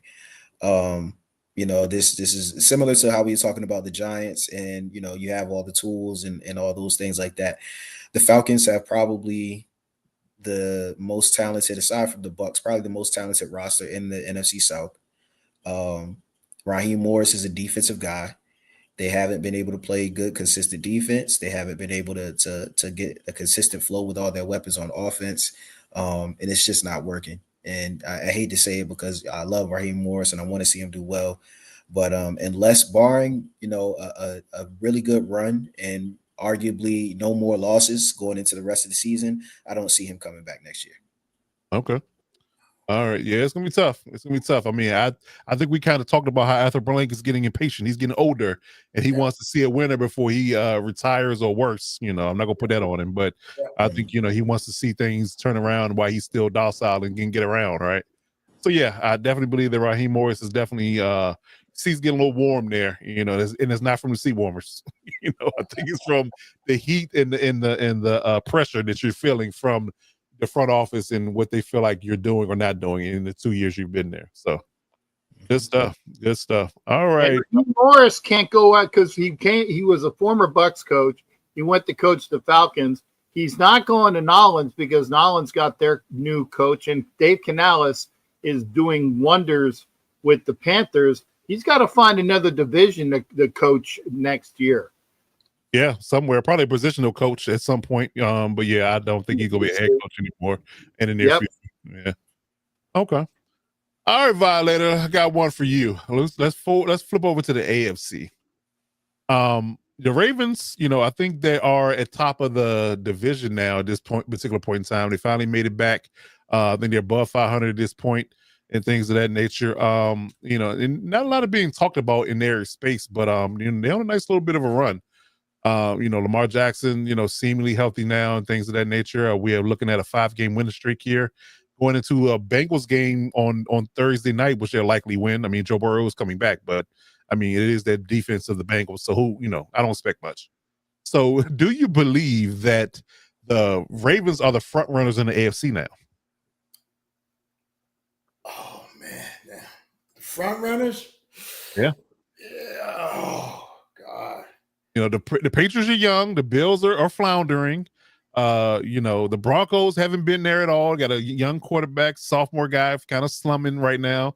The Colts got Daniel Jones. They just got beat by the Chiefs. I mean, there's a lot of negativity and inexperience. So I asked you the question because they're the most experienced team leading in the division right now. That's why I asked the question. I would have to say, based on that, a reluctant yes, based on their history, and they're used to making this, what do you call it, the last third surge. Yep. That's what's happening right now with them. And you can just see it. The players already, it's like muscle memory to the players. So, yeah, they're the front runners, but like I say, one of these dark horse teams, and I'm speaking of, you know, if Buffalo can get their act together, but that defense has to vastly improve from what they've been putting on the field. But yeah, I'll give them the nod as far as being the leaders of the pack right now. Okay, good stuff. Yeah, I have issues with their offense. To be honest with you, it's not as fluid. Derrick Henry's not the same. Mark Andrews is inconsistent. You know, Lamar's not running like he used to. You think it's age for him? He's still in his mid-20s now. I mean, he's not old. You know, but maybe that was tires, a lot of tread on the tires. Gotcha. Okay. All right, good stuff. All right, Cap, you're up. So I want to talk about the Texans. We saw them put on a clinic, especially defensively, on Thursday night against the Bills. Right, I think they had a tune of 10 sacks on Josh Allen. You know, for me, you know, I love defense, so you know, epic performance from them. I love every minute of it. So, do you believe that the Texans are a dark horse in the AFC playoff race right now? Let me see. And actually, I'm glad you did that because I actually have the standings up because I'm going to give you a question in a minute since the young buck isn't here. Okay. If you figured just off the cuff. I like it. Yeah, Texans at 6-5. Yep. And you know, looking up at the Jags are playing well, and you know, I still think that they can be one that, just like the AFC West last year had 3 people in the playoffs. I think the Texans can do that. I mean, that's notwithstanding looking what their schedule is. I don't know what their schedule is. Other than I know they play us. I know they do. They played the Cardinals the week before that, but they got the Colts, the Chiefs, the Cardinals, Raiders, Chargers, and Colts again. Yeah, see, I think that they can hold on, and I think that they are going to be definitely, in my mind. Well, they got to win against the Raiders, so that'll make them at 7-5. Right. And then it all depends upon what they do when they do the doubles against the Colts. Gotcha. And that's an iffy thing, but you know, the Jags, they should be able to surpass the Jaguars. I mean, the Jags are playing on was it house money? Yeah. But I think that the Texans are a better team than the Jaguars are, and it's because of that defense. Well, yeah, I definitely agree, Dave. Defense is playing lights out. And it's a topic we're going to get to next about how far we think teams can go, but I think that defense can carry them real far. And if CJ Stroud can just be serviceable at this point, because we saw what Davis Mills did, if he can just be serviceable and run that offense to a better clip, then yeah, they're scary to me. They're definitely scary. I definitely believe that they're going to make some noise. And I agree with you 100% about the Colts games. If they win 1 or 2 of those Colts games, yeah, they're right in it. And I don't have faith in the Jaguars. They're so Jekyll and Hyde to me that I can't trust them. You know, they play good against us, and then they struggle the very next week. So it's just weird. It's weird, but yeah, beat the Chiefs and lose 2 straight. I mean, you know, it's just a weird thing going on over there. But we'll see how things go. But yeah, I definitely like what the Texans are doing right now. And again, which is a great segue.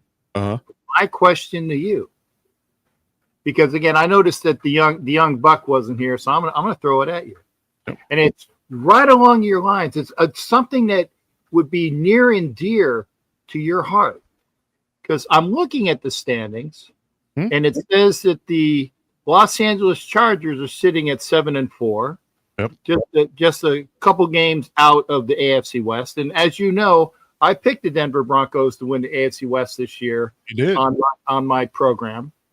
But now it comes down to the time of the Los Angeles Chargers are only a game ahead of the Chiefs, and they do have another game with them. And will the Chargers be able to hold on, considering all of those teams that we were just talking about, the Texans, the Jaguars, even, Steelers will probably come back down to the pack, so we got that. But the Bills, all of those teams, are the Chargers going to be able to hang on to win enough to get into the playoffs? And as a bonus question, are they going to be the number 2 seed in the AFC West, or are they going to fall back further? That's a good question. It all depends, and I talked about this on the Electric Shock Pod this week. I got a series going on what they need to do to make the playoffs. That's literally the series I'm doing this week. What they need to do, what they need to change in order for them to make the playoffs, right? And I think a segue, great for your show. Thank you for seeing. You got it. I'm good for that for you, Coach. You are. You're excellent at that. You're excellent at that. I love it. So from just to reiterate what I said on the podcast is that it really boils down to what they do in the trenches. The trenches are going to be paramount here. I mean, we have a lot of turnover on the O-line, and they're trying to make things work. They spent a week and a half trying to reshuffle things, to retool things, to get the best unit out there on the field possible. We're changing our left tackle yet again to Jamari Salyer. I even offered up the conversation of having Andre James and or Trevor Penning step in as center and guard to get a better run blocking outfit for this team, because Amari Hampton is back this week. He is practicing. He looks like he's healthy. So I would argue that he's going to be on the field against the Raiders this week. So I would believe that you want to be able to get back to basics and start to, establish some, I guess you can say work and dominance up front again, get back into Greg Roman's bag. What he likes to do the best and the most is run the ball, get downhill with Amari Hampton in that 220-pound frame.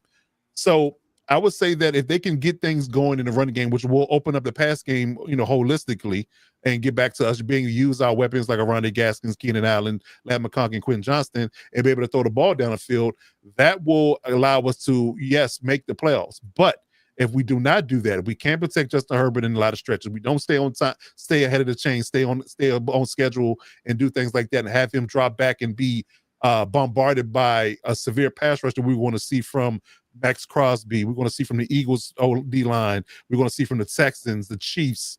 We're going to face a lot of really good D-lines coming up here in the next 6 games. So it really just depends on how well they do on the offensive line, how can they establish a line of scrimmage and run the ball, and if they can ultimately stop the run, because we saw what the Jags did to us. Now, you could argue there was a fatigue factor, and then, having the extra preseason game and having the most travel mileage in the entire league, you guys are just tired, and the bye week came at the right time. We'll see. But if they don't do better at stopping the run and running the ball in a basic, small primary elementary level, then that's where it's gonna fall apart, and we don't make the playoffs if that doesn't happen. And thank you for taking that off the cuff, sir. Not a problem. I typically try to be prepared. I mean, you can't run a podcast and not be prepared for your own team, right? So, I like to be prepared for those kind of questions. So it is what it is. But so basically, I threw you a softball question. If I have to do it again, I'll see if I can kind of worm something into it, like where did they start from and who was their first owner? The stuff that you didn't know about. Well, stuff that's past my born date, I can't help you with. I just can't. I'm just not gonna. I'm not a historian when it comes to that. Anything past my fandom dates, I can't help you. I mean, if I was a little tyke, 5, 6, 7, 8, 9, 10 years old, or or I wasn't an adult fan, I can't help you. I'll be honest in that space, but yes, but anything that's regarding the Chargers, especially currently or in the times I've been a 25-year fan, then yeah, I could probably tackle it pretty well. Read the history books and less fantasy football, except for when you're doing your show. I can't promise you that. I'm sorry. I can't promise you that at all. Sorry. Yes. I'm not in the business of lying to you, Cap. I haven't been doing it up to this point. I'm not gonna start now. So I can't promise you that. I know you're too long to start lying to you now. Oh, thank God you've never lied to. Did you hear that, Violator? He's never lied to me. I love you, sir. Yeah. You're one of the few people that's never lied. Violators never lied to me. I don't know, Doug, have you ever lied to me? I'm gonna have to look. No. Nah. We're the honest podcast. See? Yeah. We're the honest podcast. So Good on, man. Indeed. Okay. All right. So let's move on down the line. Let's do another topic here. Let's talk about some teams that are on the cusp. And the segment I like to call "Do They Have Enough?" There's some teams on this list that have some good things going for them, and certain things that are called into question at this point. You know, talking about the Eagles and the Bills and the Colts and the Ravens we just talked about. So I'm going to give each person a team, and you tell me, do you believe they have enough to compete deep into the playoffs and possibly get to the Super Bowl? Because from a roster perspective, they have it. You know, the Bills have the MVP and Josh Allen. The Eagles have a stellar defense. They just went to the Super Bowl, for God's sake. So they should have everything they need. The Colts have been riding high. They kind of came down a little bit from that Chiefs game. I would argue that 2 weeks before that, the Steelers game when they got exposed, but, you know, never here nor there. Ravens got off to a rough start, 1-5. Now they're 6-5, but their offense is in neutral. So I'm going to start with the Bills, and I'm going to start with Violator. Do you believe that the Bills at this particular point in time have enough to compete for the AFC crown? Depending on, I'm going to say no, just based on what I've seen so far. In critical points in their games, their defense hasn't been able to stop the run. No. And with like I said last week, I think with McDermott being that defensive-minded coach, I don't see that ending too well. There may be a fall guy at the end of the season because of that. Now, they do have some injuries up front. I think Oliver is still out, and a couple other cats there. But basically, overall, I haven't seen that physicality. All the Bills games that I've gotten to watch, I haven't seen that same physicality from a year ago. And if that continues to be the trend, you know, as the weather changes and these games get tighter, I'm going to say no, because Josh Allen alone cannot carry this team into the playoffs. I like it. I agree with you. I definitely agree with you. Can't stop a cold with a vaccine, and they get stuck in neutral and the offense can't move like they need to, then that's where they get in trouble and they can't win games. So I definitely agree with you there. They did get Brandon Cooks today. He did sign with them as a free agent, so they did get some wide receiver help. But I would argue that Brandon Cooks is another version of Khalil Shakir, and an older one at that. So we'll see how that flows. I mean, they will get Dalton Kincaid back this week from injury, but I mean, if your best weapon is your tight end, I mean, outside of being the Kansas City Chiefs, that's not going to bode well for you. So yeah, I have my doubts for sure. What I see with them also, Coach, is that it's almost like they're spoiled. You know, they've got their Superman with his cape, but that team becomes the offense becomes one-dimensional. Yeah. So even a good high school team can scheme to shut that what do you call it? That advantage that you think you have, shut it down or neutralize it at least. Take that away, make you beat me somewhere else. Yep. Yeah. I agree. Yeah, I definitely agree. And I think some teams have shown that they can do that. Yes. You know, when he can, like I said, when he can't put that cape on, you know, or they got the kryptonite in their pocket, that's what tends to happen. So yeah, I mean, when your claim to fame is running the ball and that's your best attribute, and you don't do it, that's another fault that I have. That's weird too. Not sticking with it. Yeah. Yeah, exactly. Feed James Cook. But yeah, we'll see how the things roll. But I mean, they're already 2 games back in their division. The freaking Patriots have got 10 wins now. I had to double take and look at that twice when I read that this morning. I'm like, they got 10 wins already. That is crazy. Mike Vrabel. That'll do it. And Tennessee should be kicking themselves right now, but that's a whole nother conversation. Whole nother conversation. All right, Dub. All right, let's talk about the Colts for you. Do you believe that the Colts have enough to compete for the AFC crown? I do. I do.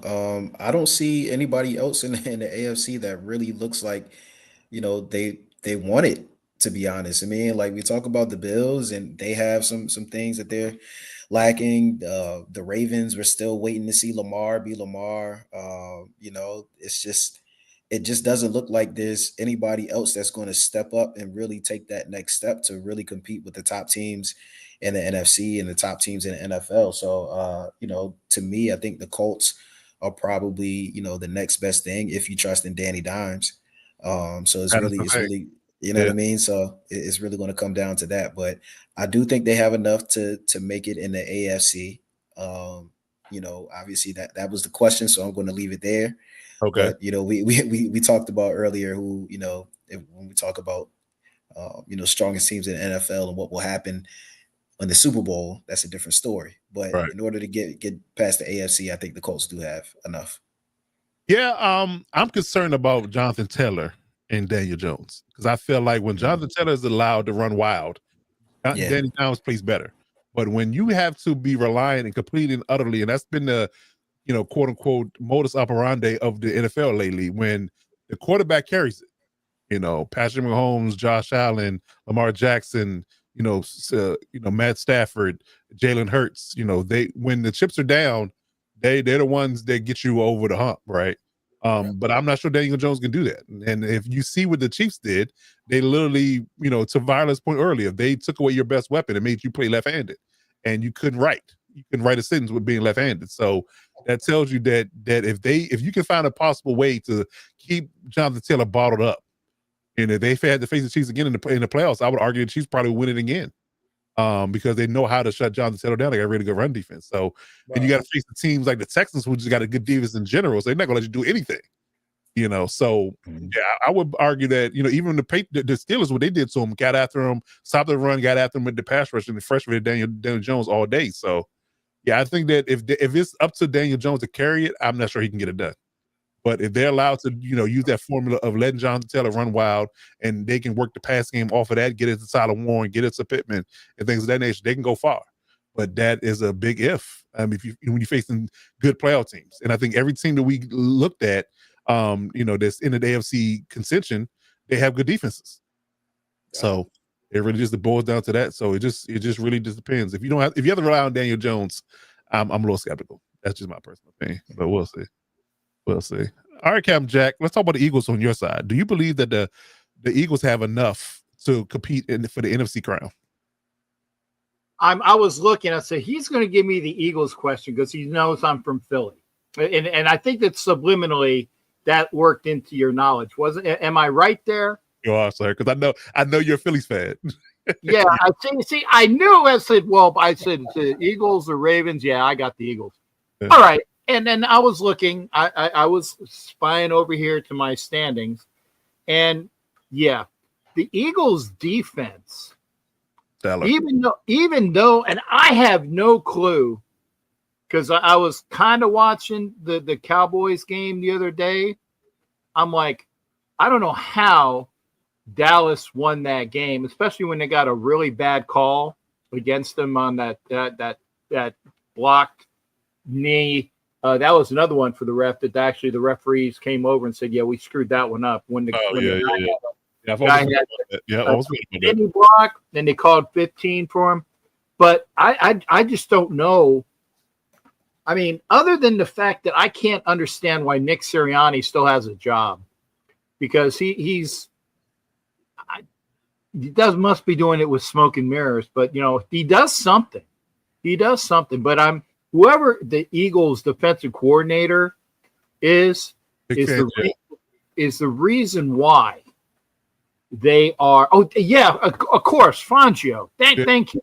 That makes sense. Vic Fangio is going to will these guys to the NFC Championship game again. And as long as they don't play the Buccaneers, aka the fake Pirates, and I can say this because they just seem that they can't beat the Bucs in the playoffs. If they don't draw Tampa Bay, they will get past whoever. If they draw Tampa Bay, they're going to lose. It's history. It's history. Look it up.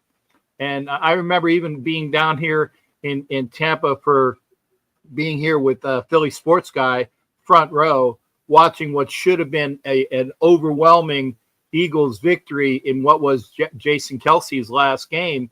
And I'm like, what the hell did I just watch? It was embarrassing. But the Bucs have their number. But I look at everybody else, and they should take the Panthers if the Panthers make a run. I think that they would be able to take anybody in the North, although, the Bears are just silly good at the right time. Maybe the Bears might do something to them. I think that they can take, Green Bay or Detroit. I even say Detroit. My God, Detroit? Yeah, for some reason. They beat Detroit already. Exactly. So it's a matter of playing whoever. And sorry, Coach Dub, at 3-8, I think that you're already making your golf plans, right? Yeah. Oh, yeah. We're already on it. Yeah. And one of those wins was against us, so that was like playing a JV team. That doesn't even count. You're like, just put us lower in the draft order. That's all. Yeah. So you got 2 wins against NFL teams, and then you throw the Raiders in there. And I'm allowed to bitch about my team because I'm a 53-year fan, people. So shut up, okay? I'm just saying. No argument from us. Yeah. So again, I think the Eagles are going to again get to the NFC Championship game, but it providing they don't hit the Bucs. Right? That's my only caveat. They hit the Bucs, the Bucs will do something to win. And it doesn't matter. It's that interior D line for the Bucs with Vita Vea and them because they just can't get any movement. You can't move him. He's too strong. He's too strong. So that's the problem. They can't get any push in the interior line and get Saquon going. That's the reason why the Buccaneers give him so many problems. Just when Vita Vea is there, they need to have a jump pass, right? Like Tim Tebow used to do it down in Florida.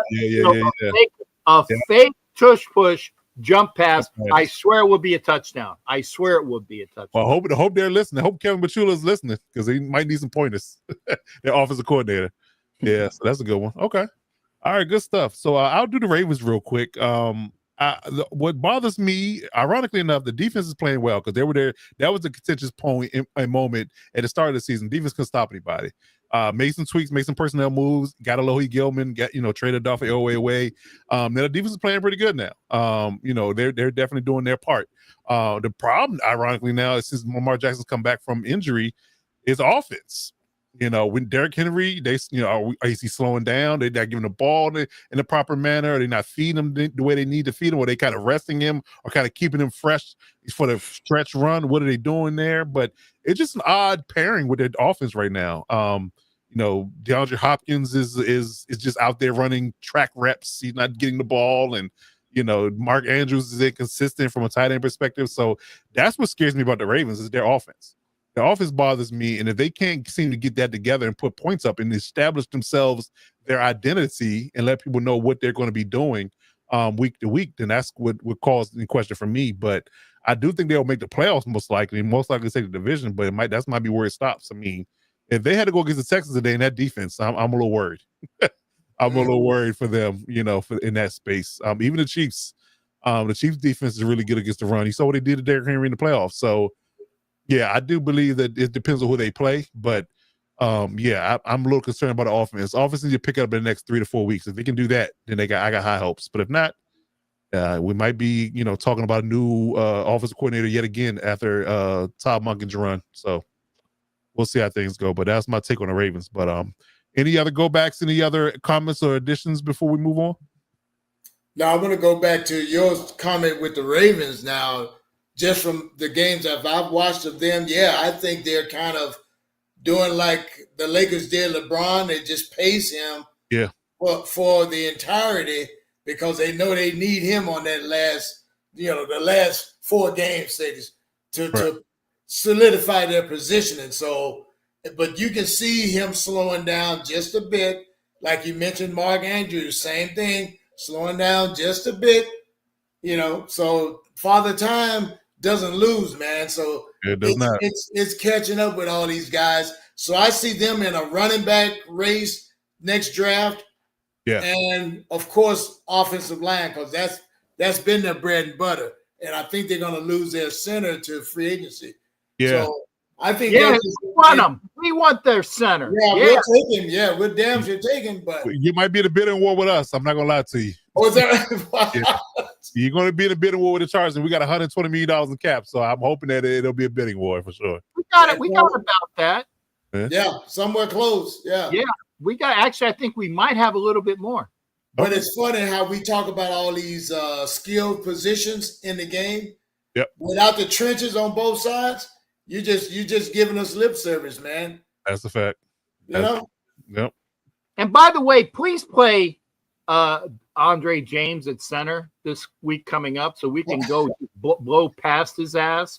I mean, there are Raider defenders that have been licking their chops just to get well, that. He can't be much worse than Bradley Bozeman at this point. He's been getting, completely and utterly dog walk for the last 8, 9, 10 weeks or 11 for them for all his entirety. He'll be getting dog walked the whole season. So it's not much, difference. I think Andre James might hold up a little bit better. That's how bad he's been playing.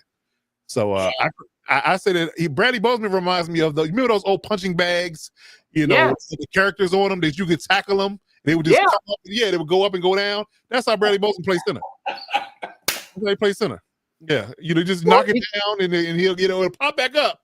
But you can knock it down, it's easy. It can't be any worse than we had Parker at right tackle. I called him the swinging gate, like in the Old West.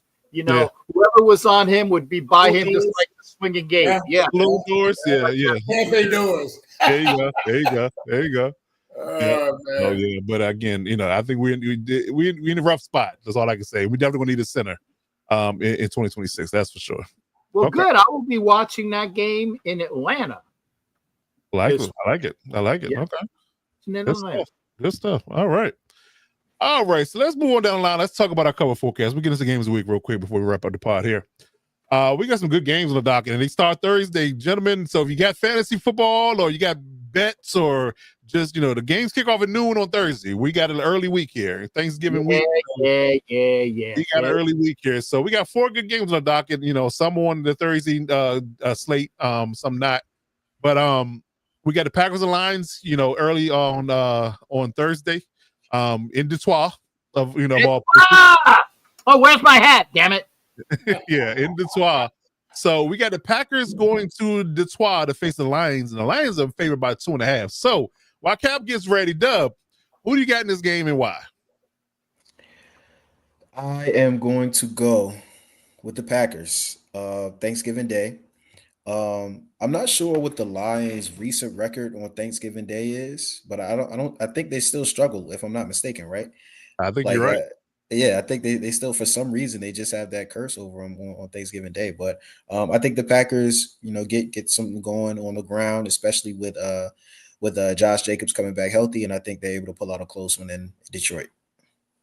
Okay. All right, Violator, what you got on that side, Detroit or the Green Bay Packers? Oh man, that's a tough one, but I'm gonna lean with the Lions just because they're at home. Like I said, Josh has been out injured for the Packers. I think he comes back for this game, but I'm gonna give the Lions the edge by a field goal. Okay. All right. And to ask you the question, Dub, according to Google Gemini, the Lions are 6-18 since 2000 on Thanksgiving Day. Man. And they're on a 6-game losing streak since 2016. I thought so. Yeah. Yeah. So they got a little bit of a curse on their jacket in regards to Thanksgiving in that game. So even in the Dan Campbell era, they can't seem to fix that. So that's not an easy opponent. Yeah, not an easy matchup. No, not at all. So it might be 7 in a row. We'll see. Yeah, we'll see. All right, Captain Jack, what you got? Hey, who? Who you? I'm sorry, Captain left. I'm sorry. All right. Jean-Paul Jacques. Jean-Paul Jacques. Okay. Imbecile, that when we talk about Detroit, we're talking to Jean-Paul Jacques, the great Frenchman from the region that is the upper Michigan area. Fuck it, it's up there. It's cold up there. It's cold up there, what it is. Yeah. It's not UP, because UP, when you got your P, it'd be frozen, but it's not UP. You know what? It's a joke. Come on, people. I'm laughing. I get it. Okay. Jesus Christ, what a crowd here. Hey, I get no respect. But you're talking about Detroit. Detroit on Thanksgiving, the greatest holiday in the world, because most everything is closed and the families from the grocery store, they are home. Viva la Thanksgiving and viva la Detroit to kick the ass of the Packers for beating them the first game of the season. Okay, there you go. There you go. Detroit. All right.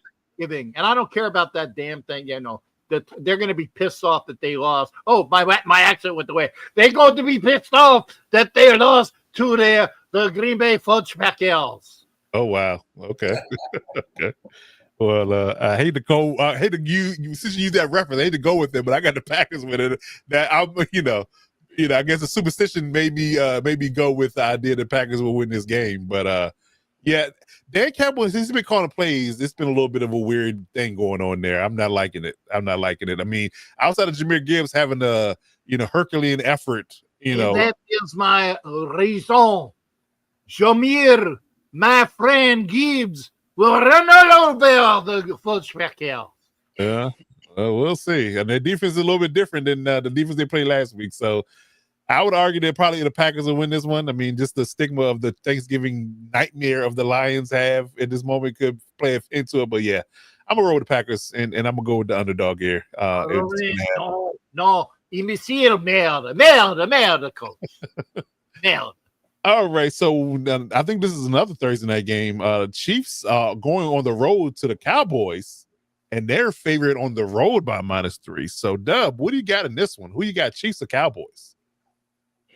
I am going with the Chiefs. I think the Cowboys probably have a lot of people on their side after that win. But let's not forget how they started out that first half. I think the Chiefs are about to turn the corner. And I'm not gonna jump in and say that they're going to be the Chiefs of old, but they still are Patrick Mahomes and the Chiefs, and they still know how to win football games. And I think they win this one on Thanksgiving Day. Okay, all right, good stuff. All right, Violet, who you got, Chiefs or Cowboys in Jerry World? Reluctantly, I'm going to take the Arrowheads. They got Pacheco coming back this week, so the running game should be a little bit better. Like I say, the defense can stop the run, and Dallas running offense, I don't think will challenge the Chiefs D. So I'm taking the Chiefs with a bigger than that -3, but I'm taking the Chiefs at Dallas. I like it. He got the hat on. So how about them Cowboys? All right, Jerry. I'm assuming you're going to take your own team since you got your hat on. Well, you can't root against the Dallas Cowboys, the greatest Thanksgiving team other than that one up in what's it called? Detroit? Detroit. Who's that guy? He must be a foreigner. You've got to watch some foreigners coming in this country.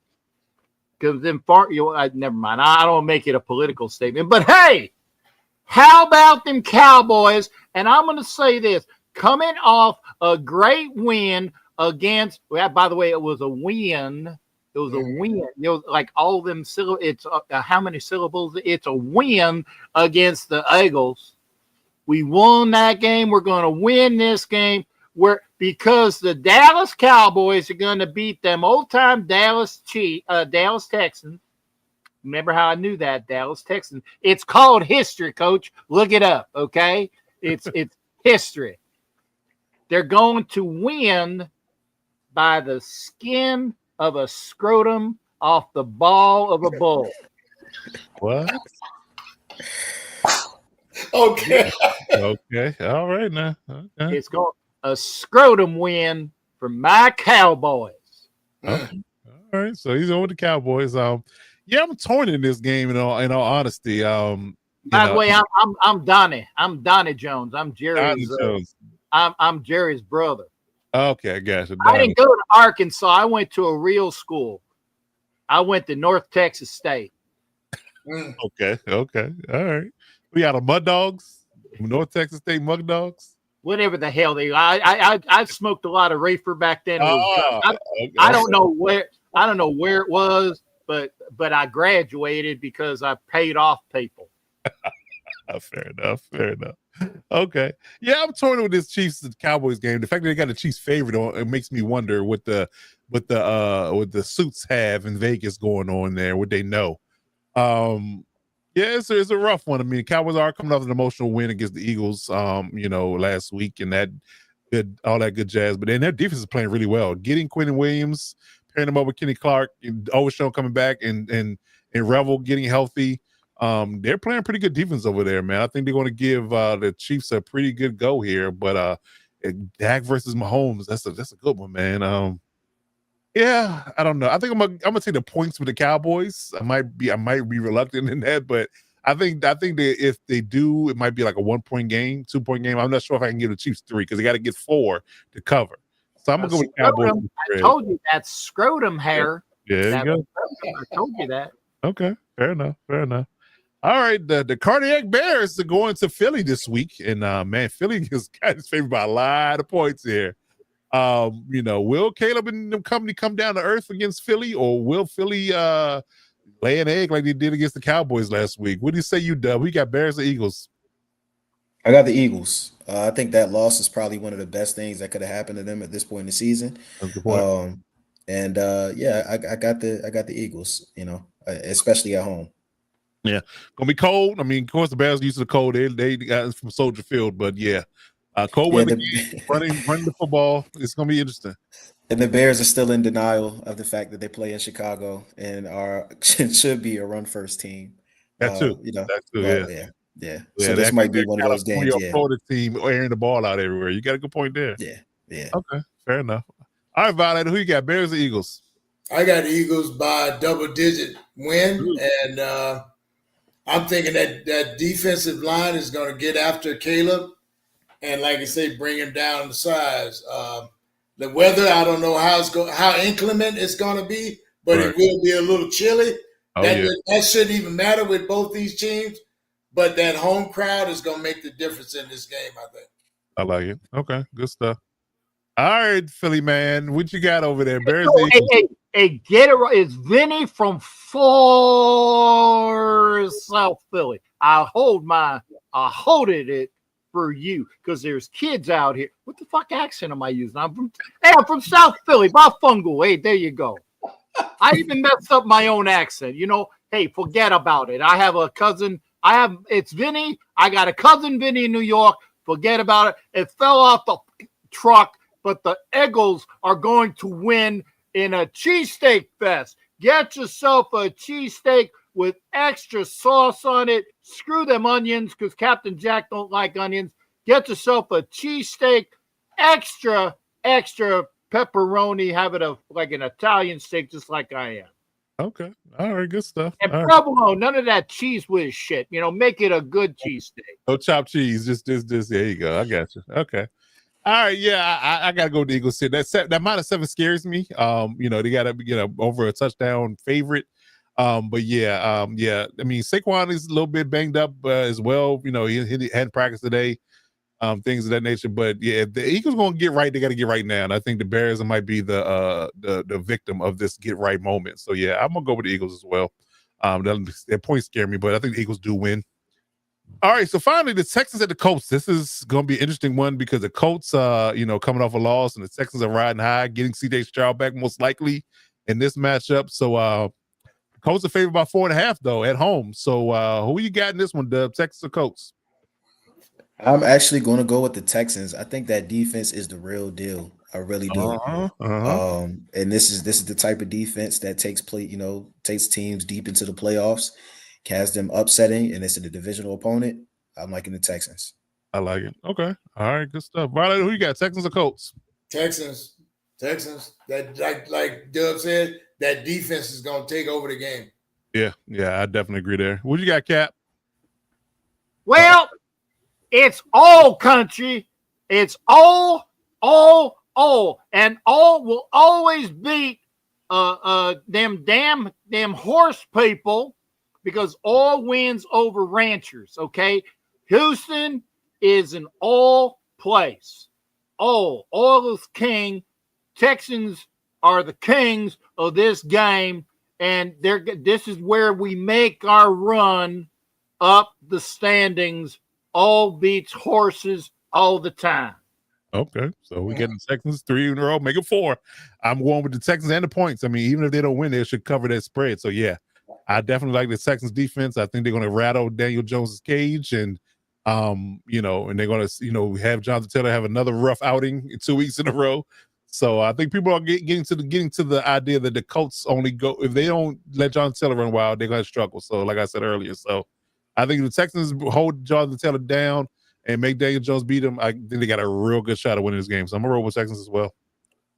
All right, so those are Week 13 matchups, man. So we'll see how things roll, man. Thanksgiving is going to be right around the corner here, and less than 48 hours. So we'll see how things flow, man. But it should be a good weekend games. So hopefully everybody enjoys them. All right, so as we wrap up the show, we get into our fourth and final segment where we give our hot takes of the week. And Cap has been waiting with bated breath to give his. He's been chopping at the bit all week because he got something to deliver. I don't know if it's a bombshell or not, but he said it's pretty spicy. So, thinking of food and things of that nature, how people are going to be eating some good fixings in the next couple of days. What you got over there, Captain Jack, from a hot take perspective? And as I alluded to earlier, non-perverted, because everybody kind of says that I always go for the cheap shot. Well, here's a shot. I've been hearing a bunch about Shedeur effing Sanders. La, la, la, la, la, la, la, la, la. I don't care. Raider fans, if you wanted Shedeur Sanders, he ain't on our team. But this is my hot take. Shedeur Sanders is famous because of his father. Naturally. And he is an average quarterback. I don't care what the stats were back then. Give me Shedeur Sanders to play in a real conference at home, play away from his daddy, and he's actually there. I don't care what the last name is because I got some other last names. It doesn't matter what your last name is, okay? Walter Payton had a son, and he wasn't really the greatest in the NFL, okay? And there are sons that actually do better than their father. Peyton Manning and Eli Manning most certainly did better than their father, Archie. And by the way, amongst the Mannings, you got Arch, who is Cooper's son. The jury's out. Yep. It's name recognition. Go beyond the name. Shedeur Sanders probably will be a decent quarterback. But I don't care because he's got to prove it. And if we're talking about names, I can give you some names here, and you guys might not know that, but this is baseball. Guerrero, Bichette, Biggio, Varsho. These are 4 players that played for the Toronto Blue Jays this year, whose father were fantastic players in Major League Baseball. Hell, Biggio was a Hall of Famer, and his son Kevin plays for him. Bo Bichette is probably better than Dante Bichette. And Vladdy Jr. is definitely on a par with his, again, Hall of Fame father, Vladimir Guerrero Sr. And Varsho, he's a decent player. He's probably even better than his dad. Name recognition doesn't mean crapola.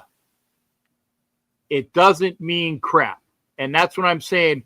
Play to who you are, not who your last name is. And I don't want to hear about the bullshit because my name is Sanders. If you are a good player, I want to see it. But right now, he played well enough to not lose the game for the Cleveland Browns. He didn't win the game for the Browns. Their defense and their running game won it. So I don't want to hear anything about where the Raiders went by Sanders 7 times in the draft. 7 times per one of my sources. Don't care. He's not a Raider. Let him play. But I would argue that Shedeur Sanders is probably a better quarterback than you got on your roster right now, but that's a whole nother conversation. But we'll see. We'll see. They got the 49ers this week. That should be a good test. We get Saleh's defense, see how he does that in that space. But I think players in NFL and NBA is a different animal when it comes to baseball. I think baseball is more transparent when your sons play, when you were good and your sons play. But I think it's harder in the NFL to be good and NBA to be good. I mean, look at LeBron James and his son. I did not, and out of respect for you, I didn't bring up Bronny, sir. Right, but I mean, we know that Bronny James is not LeBron James. Everybody can see that. It's not rocket science. Everybody can see that. You know, Michael Jordan and his sons. You know, so it's just, we can go on and on. Why you said Walter Payton and his son wasn't as good. You know, but you look at Patrick Surtain. Patrick Surtain was a really good corner in the league for the Dolphins, and you would argue his son is better. So it really just depends on who you are at that moment. But a lot of times the legacy, does not necessarily translate all the way. You're not exactly the same legendary player that your predecessor father was. So it just depends. But I think it's very much harder in the NBA and NFL to be good and be at the caliber of your parent than it is in Major League Baseball. And my hot take was twofold. Okay. Because Raider fans are just blah, blah, blah, blah, blah. We should have had Shedeur Sanders on our team. He's not. Don't cry over spilt milk. We went in another direction. Let Shedeur Sanders be his own player and go from there. So what happens if y'all guys trade him for the Browns in the offseason? Then what? Then I will be more than happy to support Shedeur Sanders because he's my quarterback. Just like I would have begrudgingly rooted for TB12 had we taken him a couple of years ago. I don't like TB12. Okay, got it. Because he's wearing the silver and black, I will root for him. Got it. Okay. Good stuff. All right. So anybody else got any hot takes they want to deliver before we close the pod? I've got one. It's not so hot. It's lukewarm, but it's revolving around Greg Olsen being the new OC. Now he's been with us twice before as OC. Now, will this third time be the charm for him? Can he bring some resemblance back to a efficient offense? Not great, just efficient offense with the talent that we have. But like I said before, the elephant in that locker room is the offensive line. You can't make, chicken soup out of chicken shit. You can't put it to a plate under that. I like that. That's it. I wish I had a mic to drop. That's it. That's it. That is it. I'm glad I'm not the only one that cussed on this show. Thank you, Wayne. That's frustration. That's frustration. We try not to get off the rails, but a couple of swear words it won't get us banned from YouTube. So that's the only thing. Yeah. All right, Dub, you got any hot takes? I got one, but I'll let you go first if you got one. I don't know if I have. I really do like. I don't have anyone for right now. Not this week. I did like Captain Jack's hot take about Shedeur.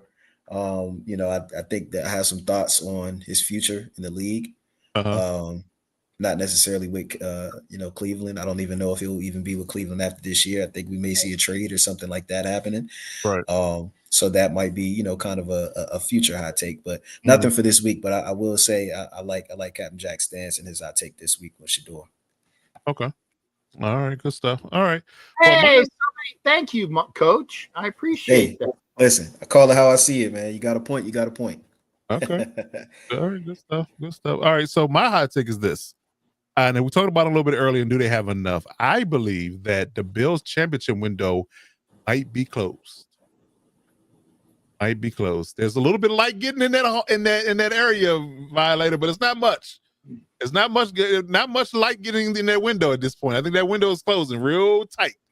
You know how you winterize your windows in the cold when it gets cold in the winter? I think they winterize that window, put the nighttime curtains up. You put the dark curtains up, you can't see sunlight. It's all there. It might be a little bit of light peeking out the sides, but there's not much there. So their championship window just might be closed. If they don't get it done this year, it's going to be a lot of questions asked about Sean McDermott and everybody else. Right. And is he on the hot seat like I think he is? I believe he might be. If they don't make it far or to the Super Bowl, I think you have to ask the question. I really do. And there was a rumor going around today that a coach that had a lot of tenure with one team might be relocating. Maybe he'll fire himself and try to relocate somewhere else and take a different job so he don't have to worry about getting fired. Kind of one of those things, the writing's on the wall, so I just quit before I get fired. Maybe that's one of those things. It might happen. It might Are we talking about Pete or are we talking about somebody else? Sean McDermott. No, I knew you were talking about Sean McDermott. I was just trying to bring Pete into the equation. I got you. Good stuff. Please don't. That's right. Okay. All right. Good stuff, gentlemen. Any final words from a football perspective before we get out of here and do our outros? Hey, we're going to be sleepy with tryptophan from all the turkey, but just drink enough coffee, tea, or whatever it takes to keep you alert, because this is the best section of football during the season. Yeah, I like it. Definitely going to be really good games. We got Thursday night football. We got Thursday all day, Black Friday football on Sunday, Monday night. So it's going to be a good slate. Going to be a really good slate. I like it. Okay. If you want to see me, I will be in the ATL on Sunday, repping out for the Black Hole Atlanta, and it's going to be myself and Hollywood and Vampira, the beautiful lady that she is. Come on out if you are a Raiders fan in and around Georgia. Come out to the Black Hole in the ATL. I'm making a trip. I'm going to go see Florida State on Saturday, and then I'm going to be continuing on to go up to the ATL the next day. So watching some good games this weekend. I'll be watching a state in the stadium. And actually, yes, Florida can beat Florida State because those kids each year they're playing against kids that they know. They're playing mostly in state. It's always a great game. Florida State. I haven't been to the Swamp in a while, and then go up to the ATL on Sunday. Okay, good stuff. So if you're in the Atlanta area, please check out Captain Jack Rackham. You can't miss him. If you do, you're just not looking. Yeah. You're blind. You're like Stevie Wonder blind. There you go. All right. So if you're looking for the Hit Squad in any space, anytime on social media, Coach Mike Dub, our Commanders Insider, Alex Gibbons, our Chiefs Insider, and Robert Garcia, our Chargers Insider, they're all on social media, Twitter, across the board, and Instagram for two. So check them out in their spaces. Hit them up if you got any questions about their team.